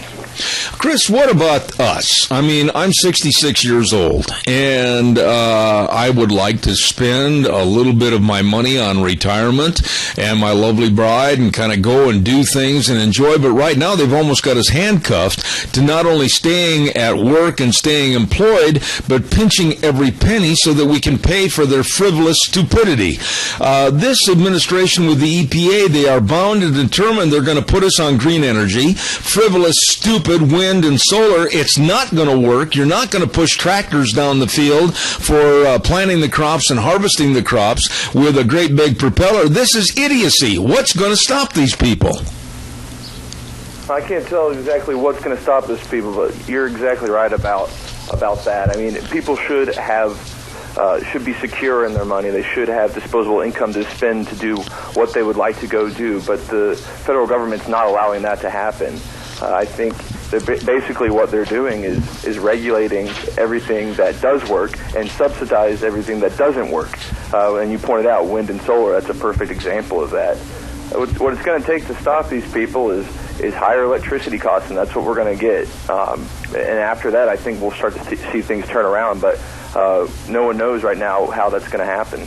Explain to me, Chris, and you see these stories come across your desk every day, what is happening to the coal industry? We have an overabundance of coal. We have the technology and technocracy to produce power from coal that's not going to affect our environment, and the idiocy of climate change. I think that these are all a bunch of clowns looking for a circus. Are they eventually, in the next 10 years, 15 years, are they going to try to just basically kill the coal industry in its entirety? But what's going to replace the energy on the grid? Well, they are actively trying to kill coal right now. They're not going to be able to push it out all the way, but they're doing their best to do it. What people are looking towards right now to fix the problem is natural gas. And while natural gas is an abundant and a great resource for heating fuel, for electricity, it's not as abundant or as reliable as having coal for electricity. That's what coal is for. So to be able to, the idea that you can put all this pressure and extra strain and stress onto natural gas is just not going to happen. It's going to send electricity prices and natural gas prices through the roof, just like what they're trying to do with coal. Okay, so what about us, the American people? I mean, what about my audience? What can we do? Can we stand up and grab a pitchfork and all walk down Pennsylvania Avenue and demand that this idiocy stop and that this president start to use some common sense? What can we do? Are our hands tied? I think the best course of action for the American people with this is to get their voices out there to be heard. Contact your congressman, contact your senator, let them know that you're not going to stand for these types of rules. That's something that we're trying to facilitate here in the Washington area, and it's great to have those voices out in what I call real America to drum up that support for overturning these types of regulations, because that's where it's really going to hurt people. And I think by just reaching out to your lawmakers and telling them to put an end to this type of action is probably the best step to take. Who's running this country? Our Congress and the President, or the EPA? I would say the EPA and the President are. With this action that happened today, you saw they circumvented, they bypassed Congress. This already failed. This whole plan failed once already in Congress, if you remember, with cap and trade. This is basically a regulatory version of cap and trade, which has already failed. But the president said there's more than one way to skin a cat, and that he was going to necessarily raise our electricity prices, and that's exactly what he's doing. So as far as wind and solar, and I've said that those wind turbines are nothing more than cancers on the landscape, we can expect much more of our taxpayer dollars going towards this idiocy. They're going to donate billions and billions more for the production of wind and solar? It looks like it right now, or at least there's a lot of people in D.C. fighting for that. At the end of last year, the wind production tax credit, which is the main subsidy for the wind industry, actually expired. but it's expired before in the past, and it always seems to be revived somehow. So right now what we're doing is we're working against getting that production tax credit back online, because that's going to cost the American people billions and billions of dollars. Oh, what about these coal-producing states? Are they not outraged? Are their senators and congressmen not doing anything? Where's the outrage? Where's the outcry? Where's the people that are saying, listen, you're going to kill our state, and our productivity of coal is one of our mainstays for our economy? Where are these people? I don't hear anything. Well, you see them come out, and they pay homage to the fact that they're a coal state and that these rules will hurt them, but they're really not doing anything actively about it. They're just paying tribute to the fact that this will hurt their state, but they're not actually taking action against it. Hopefully, after these rules, after we've seen how costly these are going to be, you'll start to see more policymakers come out and say, wait a second, this is going to cost us a lot of money, and it's not right for my constituents. Okay, but let me ask you a question right there, Chris. Is there enough outcry, whether it's in Missouri with Claire McCaskill, or whether it's in West Virginia with Joe Manchin, if the citizens all of a sudden start crying the blues and saying, listen, change this, we're going broke, do they have enough power to go to the president and then also revocate what the EPA has put in force?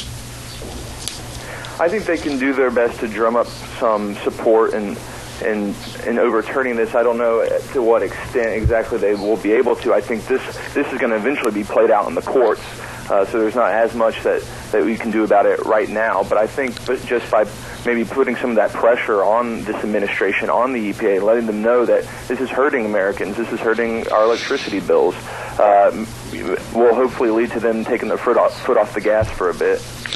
One of the outstanding nincompoops that I think is on the radio and television every day, and that's Bill O'Reilly. As for one, I don't like Bill O'Reilly. I don't like his buffoonery, and I don't like his trying to run over everybody. He made such a dumb statement a couple of months ago when he said he was absolutely in favor of electric cars. Everybody should have an electric car. Why don't people like Bill O'Reilly realize that our electrical grid is taxed way above its capacity now, and if you take coal out of it, we're not going to have the energy that we do currently, let alone put in electric cars? Sure, and I think the whole issue with electric cars is people don't realize where that electricity is coming from. That's right.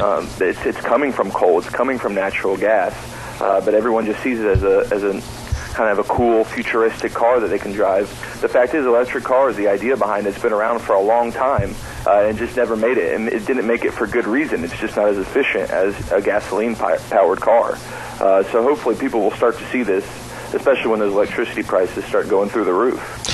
But there, Chris, is, I think, what we all need to consider is that this administration and Obama himself, whether it was through cap and trade or bowing to the altar of supposed climate change or global warming, they are leading us down the path to where they want to control us more every day. They want to turn us into a third world country. I have never, and I'll say this emphatically, never bought into the stupidity of climate change or global warming. I think it's nothing more than just getting more control over the American people. What is your thought? I think you're exactly right. I think this is all about control. It's all about political power. If you look at the justifications used to put out this new rule by the EPA today, the alleged environmental benefits are negligible at best. So the fact that this is about the environment is a complete farce. It's not true. It's about getting more power in Washington, getting more power in the executive branch of our federal government. You're exactly right about that. What are you doing on behalf of the Institute for Energy Research? Are you doing anything, saying anything, speaking out, rattling people's chains? I mean, what are you doing to help us, the people out in the hinterland, try to fight these guys with the EPA? Sure, we're doing our best. We're sending in comments to the EPA. We're talking to reporters. We're trying to rally our activists that are around the country. We're putting analyses out there that really get to the point of why this is bad, why this is really bad policy, why it's not good for the American people. I think by by getting those stories out there in the media that usually doesn't cover these types of issues, at least not from our standpoint, getting those out there where most people are in the mainstream outlets where people can read this and see that, wait, this is a complete farce. I think that's the key thing that we can do, and that's what we're trying to do here at IER.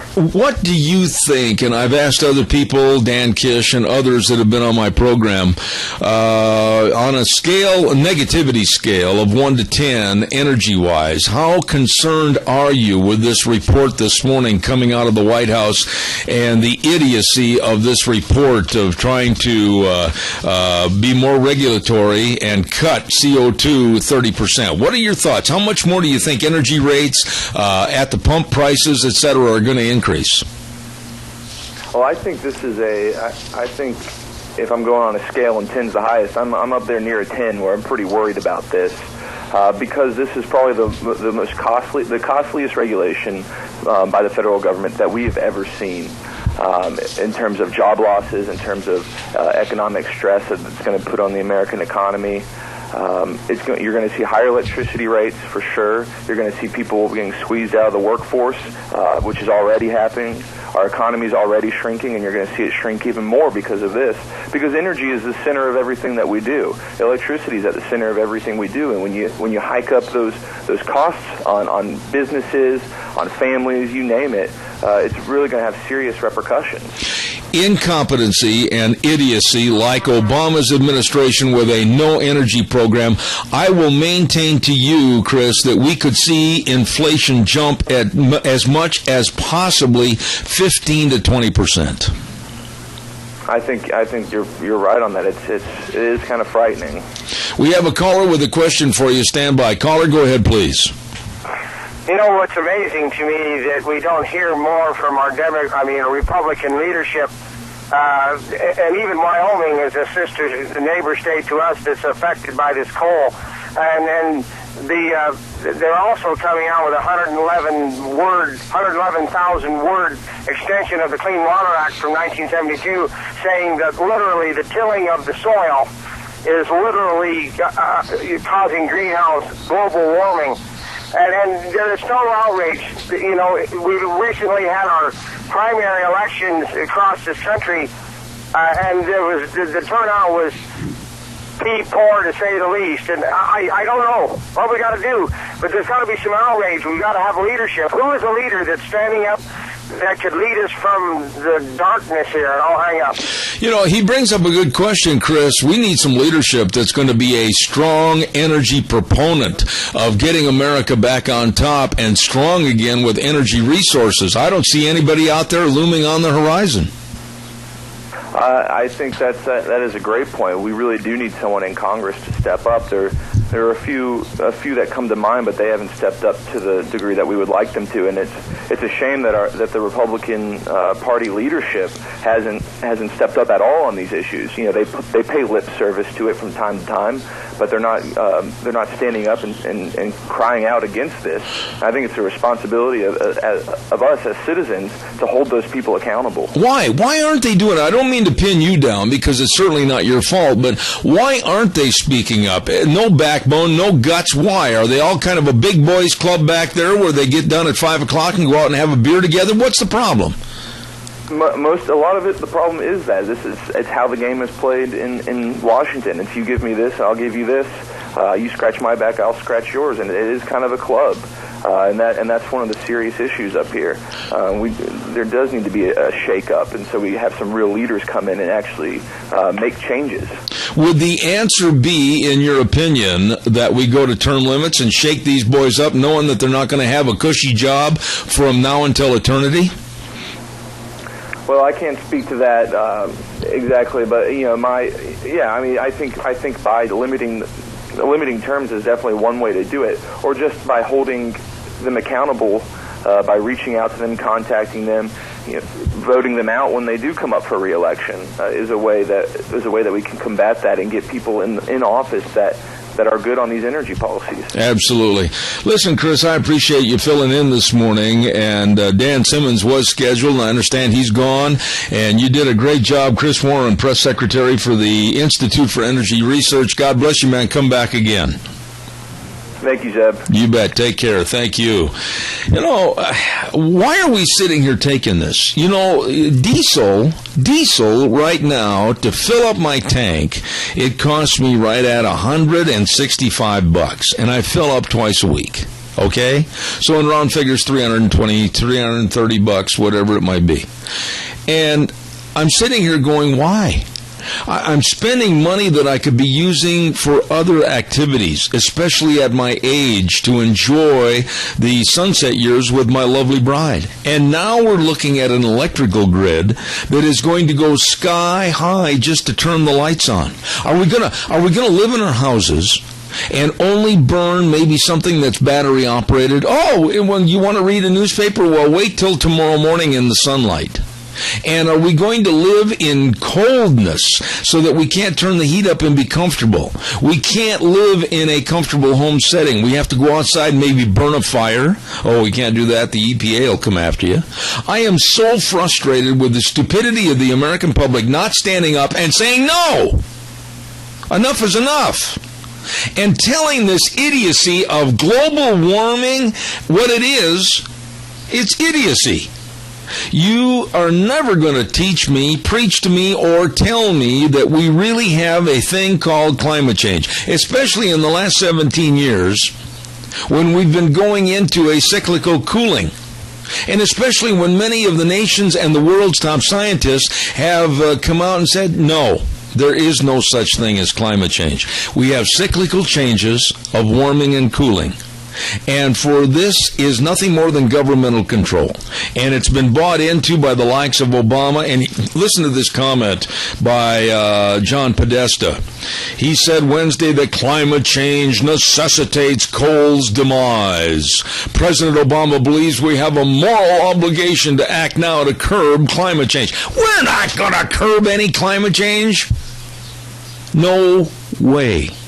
Like the editor of the Times News writing that stupid op-ed piece a couple of months ago regarding, well, if you don't believe in climate change, you must be a Neanderthal and all that type of thing. Call me a Neanderthal. But I think I'm highly enough educated to realize that God has his hand on the thermostat and not mankind. Calls are welcome, 436-2244, 1-866-927-4587. I want to remind you about Brent Anthon and Matt Darrington. Here's a couple of good old boys. I mean, they were a couple of Declo boys that grew up on farms in the area, and boy, they got their law degrees, and they are practicing law in the area of wills and trusts and estates and ag law, water law, farm leases and purchases. These are the guys you need to talk to. They've got the answers for your potential problems. That's right. And I suggest you get a hold of them today. Anthon Darrington PLLC, 601 7th Street in Rupert. Number to call, 260-5280. That number again, 260-5280. They're willing and ready to help you on any of these cases, whether it's adoption, family law, collections, anything. Please get a hold of them today. Anthon Darrington PLLC. And their number, 260-5280. Coming up next half hour, we're going to have Jessie Jane Duff. Boy, that name sounds powerful, doesn't it? She is. She is a firecracker, retired Marine gunnery sergeant, and she's going to be talking about the VA and all the problems with Shinseki and everything else. He's resigned, and now what's going to happen? What kind of new leadership are they going to get? Are they going to solve the problems? Whatever. We're going to have her on the air coming up this next half hour, so don't go away. Also, I had another news note. I want to get this on here real quick. My dear friend Jimmy Flowers sent me this information regarding the big car show coming up this next weekend, and it's going to be June 7th and 8th, and it's going to be at the Cassia County Fairgrounds.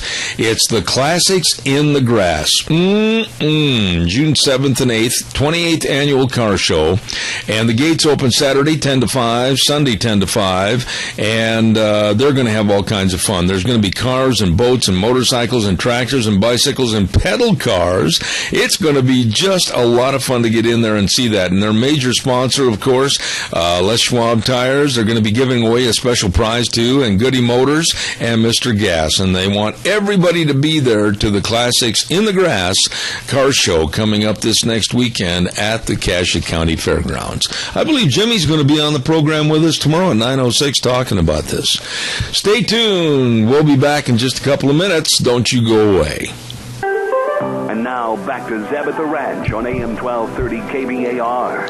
To reach Zeb, call 436-2244 or toll free 1-866-927-4587. And now, here is Zeb Bell. Thank you much. Welcome back. Last half hour. And before we get our very, very interesting guest on for this half hour, I want to quickly do the weather forecast with MichaelRogersWeather.com, brought to you by Scarrows Meats, 331 North Road, Jerome. Don't forget, selling taste one bite at a time.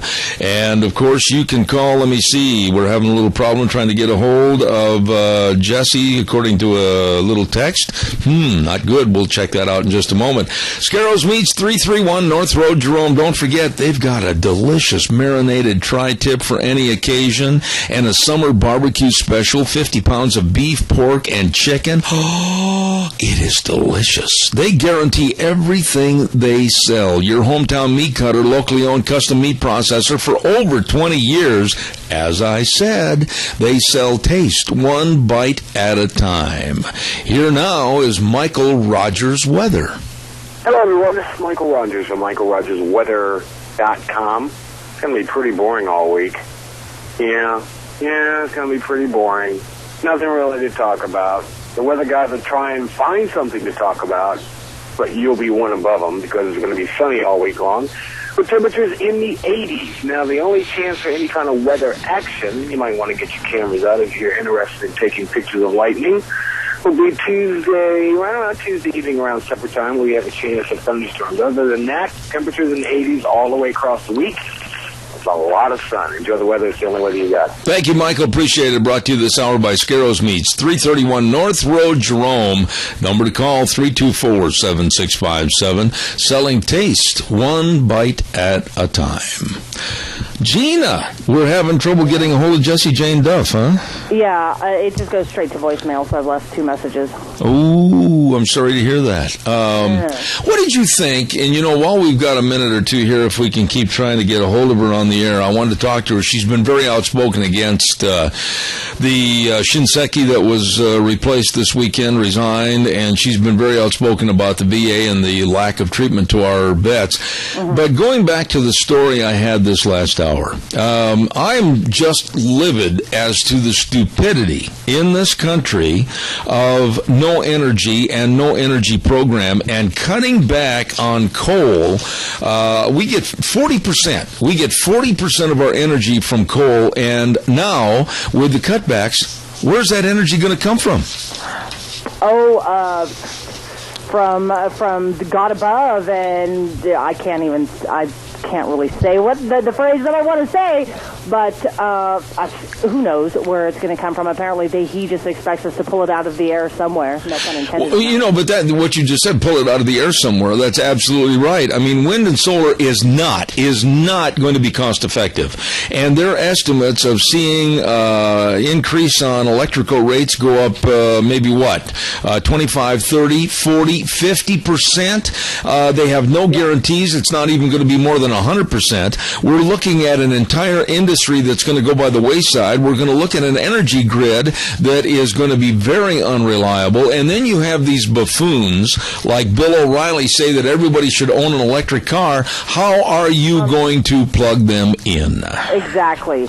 I'd say that, wind and solar energy are great supplementals, but to entirely supply it and to supply the electrical grid, which is continuously growing, there's no way that it can keep up. And to pull coal off of the electrical grid entirely, for me, is just sheer stupidity. It supplies, like you said, 40% of the energy nationwide, and wind and solar can't fill that gap. There's just no way. And so I think that they're doing this like you stated and so many other people have stated, is number one, to raise the cost of electricity and basically, just pull the American public and, our society as a whole down into third world status. How much is too much? Now, I don't know how you run your home. I don't know how you budget your money. It's none of my business, and I'm not going to ask you that on the air. But I know that right now, as Deanna and I get older, and let's face it, I'm 66, I'm proud of that, and I'd like to take some of my savings. I certainly can't rely on Social Security, but I'd like to take some of my savings and enjoy the so-called golden years with my wife. But now, when you're looking at these huge increases just to heat your home and just to drive your vehicle to go to the doctor's office or whatever, and the inflationary aspects that are going to hit every portion of our society, we should be throwing these bums out of office because they're not doing their job to find more cheaper economical energy rates. Amen to that. And, I think that number one, I think that the government should probably get out of the energy business. It's not their business to be in. Number two, have they done the economics of what this is actually going to do to the American population? Have they sat down and done the math to figure out, okay, well, if you've got a single mom working and living on X amount, how is this going to affect them in the long run? Or you have an elderly couple who is living on a fixed income. There you go. How is that going to affect them in the long run? And not everybody can afford, nor does everybody want an electric car. If you're living out in the boondocks, say in Elk River, where the power goes out all the time, your electric car ain't going to get you too far, especially when the nearest town with a hospital is 51 miles away. Let's say that somebody on a fixed income, retired seniors, are paying, I don't know what the averages are right now, versus city, versus rural, etc. But let's just say that you're spending $150 a month for power, okay? Okay. Let's take, and with the cutbacks in the power grid and the unreliability of what the power grid might assume with the cutbacks in coal, let's say that your power bill goes to at least $300, double, 100% increase. Where are they, the retired seniors or people on fixed incomes or single moms, dads, whatever, where are they going to get that other extra $150 to live possibly in comfort in their home without freezing to death in the wintertime? Well, the government doesn't care, and therefore I think it's just another way for the government to get more people on the government. Amen. Make it a welfare state, and we've got a phone call. All right, caller, good morning. You're on the air. Zeb? Yes. I've been listening to you on this EP and that. Answer me these two questions. Who in the hell authorized the EPA? It's not in the Constitution. That's right. Number two, how come our so-called senators and House of Representatives that keep bragging they're going to do so much to defund it? Why don't you do it, quit talking about it, and lay off the booze? Well, you know something, Al? Why not? I mean, why in the world do we treat Crapo and Risch and Simpson and Labrador as sacred cows? They should be back there raising holy heck and making names for themselves in the news media for pointing their fingers at the idiocy and incompetency of this administration and absolutely damning the EPA because, like you said, nobody appointed them God. Well, it's been going to hell in the handbasket since 1955, and because we used to have good water, good air, the whole work, nice clean forests, good streams. But look what we got now, one big mess. And our coal factories are clean burning. Okay, now, you're a senior, and I want to talk to you about this. We're both senior citizens. What would all these increases mean to you, without being specific as far as amounts, but what does this mean to you with a very unreliable electrical grid? Well, if they don't leave it alone, I mean, them windmills aren't going to cut it. You've got to rely on our dams for water, the electricity from the dams. You've got to rely on coal. You've got to rely on natural gas. These electrical so-called grids ain't going to do it. Well, I'm just very concerned. No, I absolutely agree with you, and the incompetency of thinking electric cars when our grids are already stretched to the max right now and nobody really knows where they're going to keep the power flowing. It's ridiculous. It's going to keep it up to where it's going to take on these jet aircraft, a propeller out in front with two monkeys on the front sitting there whining. whirlwind. I agree, Al. Thank you so much. I appreciate it. Bye-bye. 7 energy states that have Democrats that are running for re-election, like Joe Donnelly of Indiana. I'm going to talk to Dave Bego about him. Heidi Heitkamp from North Dakota, Mary Landrieu from Louisiana, Joe Manchin, very big coal state, West Virginia, Claire McCaskill of Missouri, Mark Pryor of Arkansas, Mark Warner of Virginia. They're all facing really tough re-election battles, and every one of us should be sending letters back to their states and telling them not to re-elect these people unless they start demanding.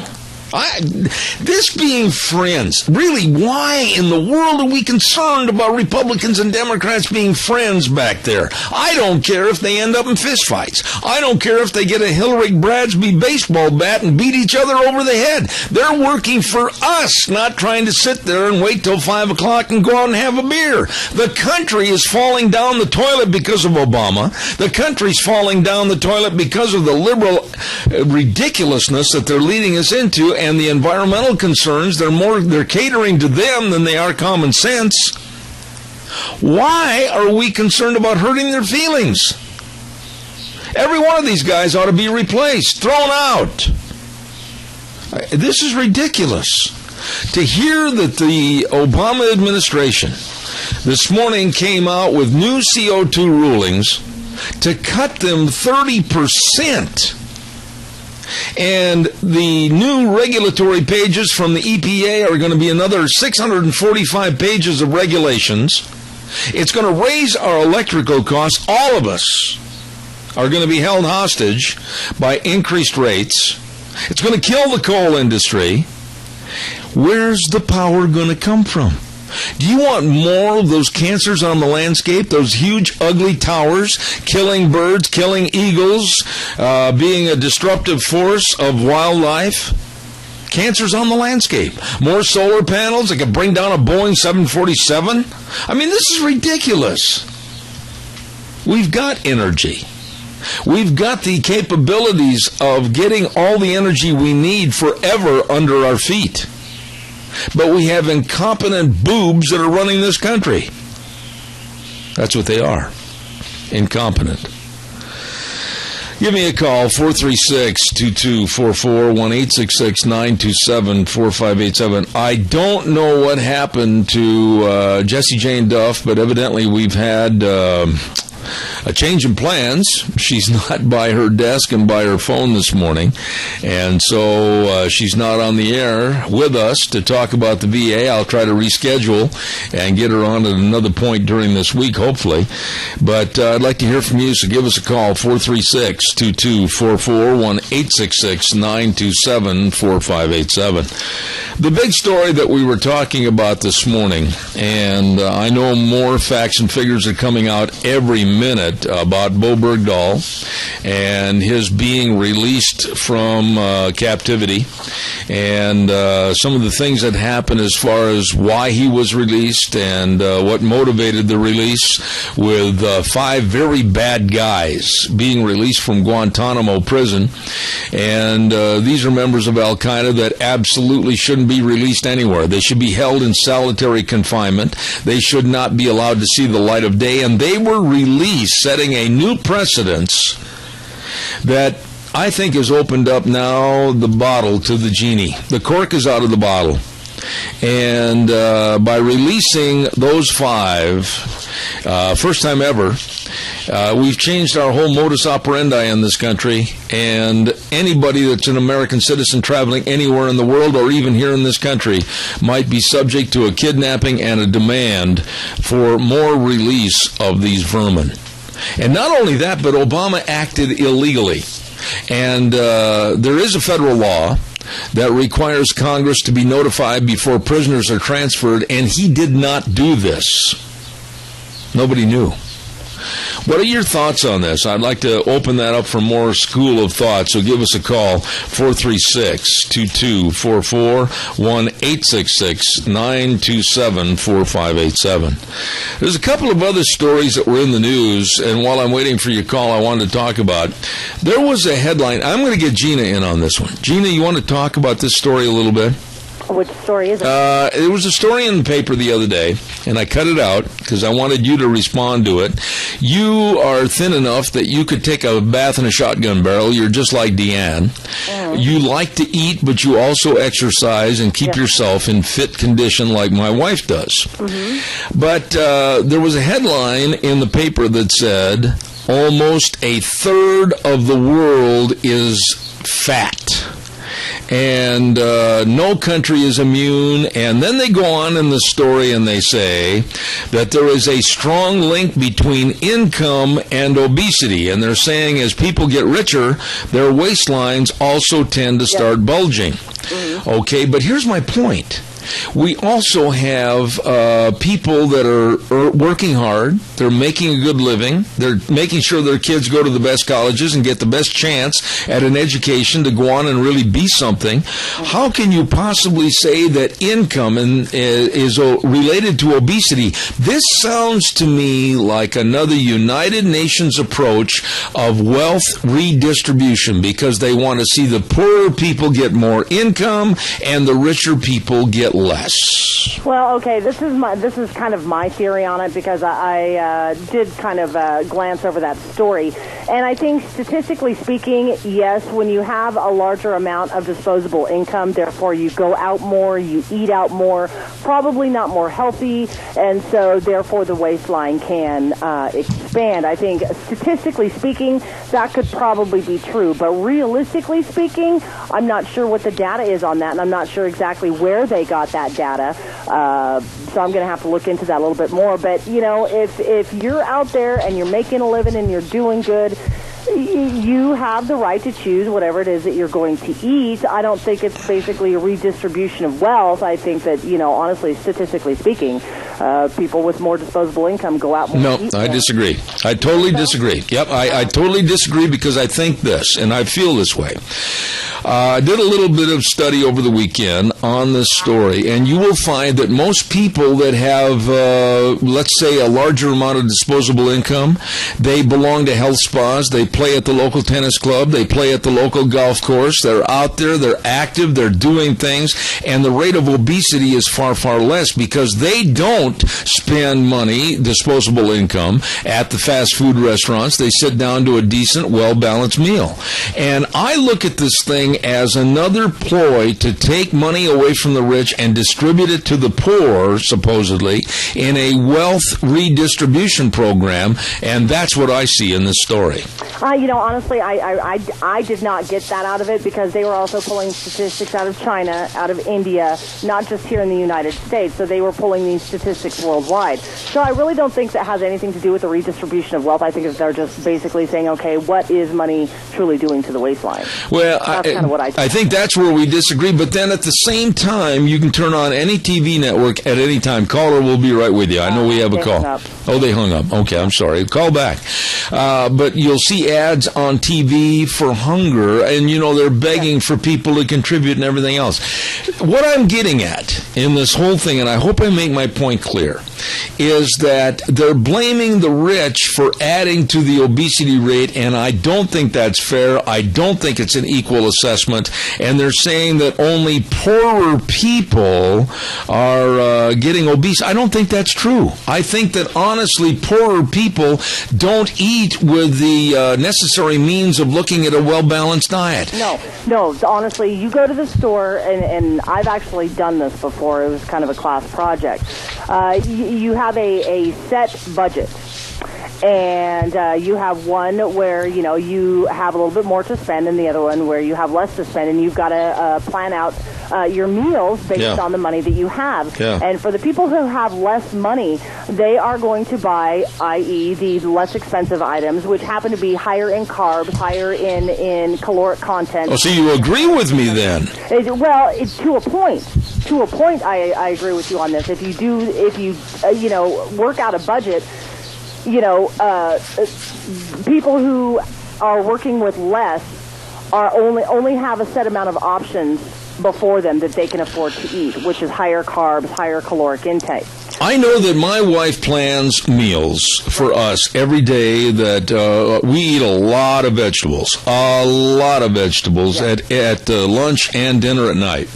And I know that our meals are well balanced. Now, it doesn't cost, in my opinion, it doesn't cost any more to balance your meals. But I am saying this, that people of low incomes and people that live in the inner cities, they just take their $5 or $10 and they'll go and they'll buy a cheeseburger and a large fry and maybe a big Pepsi every day of the week. To me, it's a treat, maybe once a week. But what I'm saying is low-income people that do not cook at home, don't have a home, don't have a family to sit down around the table, those are the ones that are really contributing to the obesity factor. Correct. And if you look at the structure of the inner cities, they don't have grocery stores. All they have are convenience stores. What do you buy at convenience stores? Candy bars, soda, chips, maybe a Hot Pocket. Well, at the risk of being rude and saying something about no grocery stores, the reason a lot of the grocery stores have moved out of the inner city is because they're under attack. Exactly. So it's a catch-22, and now they don't have the means available to get those healthy meals, but yet they kind of did it to themselves. That's right. As well. And so it's really a catch-22. I honestly don't think that we're that far off base as far as how we feel on this thing, but I think you would agree with me that you're going to get these people that are dietitians and everything else saying, well, you should eat this and you should eat that. But honestly, if people would really sit down, and whether it's on food stamps or whether you're a gourmet cook and you've got unlimited income to spend on your family at home cooking, everybody, I still feel and maintain, can change their lifestyle so they can eat healthy and not be dictated to by the government. Oh, amen. And, if you're living on a fixed income, do what I do. Grow your own garden. There you go. So, therefore, you can have those fresh vegetables, those foods and everything. You can can them and store them throughout the rest of the year so you know where exactly your food came from. You know that you have those healthy options available to you, and you're not just stuck eating macaroni and cheese and hot dogs every day. There you go. I think we're on the same page. It's just that I think this is just another cog in the wheel of letting government come in and totally take over our lives and basically be the fork and spoon to feed people and tell people what to eat. They want to control every aspect of what we do. What hairspray we use, what kind of makeup we can use, what we can eat, where we can sleep, how much gas we can put in our cars. They want to regulate our bank accounts. They want to regulate everything. They want to be in every little nook and cranny of our lives, and it's just sick and sad. Well, I wrote in my blog this last weekend, I don't know if you read Cow Pies or not, but it's really the truth. I maintain that when I was in high school, that there were only 4 students in the entire school, freshman, sophomore, junior, and senior, that today would be considered obese. 4 in the entire school. Now, here's what we did in our high school, and I don't know if it was like that in yours. At 9:15 in the morning, every day, Monday through Friday, the bell rang for a 10-minute recess between the classes instead of 4 minutes, and we all went to the snack bar. We all either had ice cream bars, Cheetos, potato chips, whatever, but then PE was mandatory every day of the week, and we were healthy because we worked out, and we still ate what we wanted. And the difference between then and now is PE is an elective. That's right. It's not a requirement, and so a lot of students won't even take PE, and if they do, they only take it once a week. We're fat because we're lazy, and we've caused our own problem. Yes. There you go. All right. Don't forget your Magic Valley Les Schwab Tire Centers. All 7 locations serving you. Absolutely with the best tire value promise in the industry. Free lifetime tire and mileage care, free flat tire repairs, free tire rotations, free tire rebalancing, free air checks, free brake and alignment checks. These folks really take care of you, and they've got the best in tires, all the different tread designs for your cars, pickups, SUVs, horse trailers, boat trailers, everything. Along with the very best in brake service. These the best in brake service, the best in front-end alignment, shocks and struts, batteries, and, of course, custom wheels. Oh, yeah, dress up that four-wheeled wonder. They are the best with 4 different credit plans available, easy credit plans for you at your Magic Valley Les Schwab Tire Centers with Lane and Rupert, Dave on Blue Lakes and Twin, Mike and Buell, Mike and Jerome, the Twist family in Paul, John on Poline in Twin Falls, and Randy on Overland and Burley, your Magic Valley Les Schwab Tire Centers. Let's take a look real quick on Gina's birthday. Who's going to be on the program tomorrow? First at 9:06, we're going to have Jimmy Flowers talking about a great big car show coming up this next weekend. And then we're going to remember the gentleman, and Gina, I'll get you on. Remember the gentleman back in Wyoming that made the fish pond for his family and went through the EPA. Yeah, the EPA came in and said, close it down, or we're going to charge you $75,000 a day. Andy Johnson's going to be on our program live and direct tomorrow morning. Good. And then Dr. History, and then we're going to talk to Judson Phillips in regards to the VA. So we've got a lot of things cooking for tomorrow morning's program, starting at 8:06 tomorrow morning. So it's going to be a busy day. So what about your day? Now, everybody knows it's Gina's birthday. Yeah. Everybody ought to stop by the station and bring her a card or bring her a piece of birthday cake. She promises to eat every slice of cake that's brought to the station. Yes. And we just got done talking about obesity. Yes. That's okay. I'm sure I can spare a couple calories.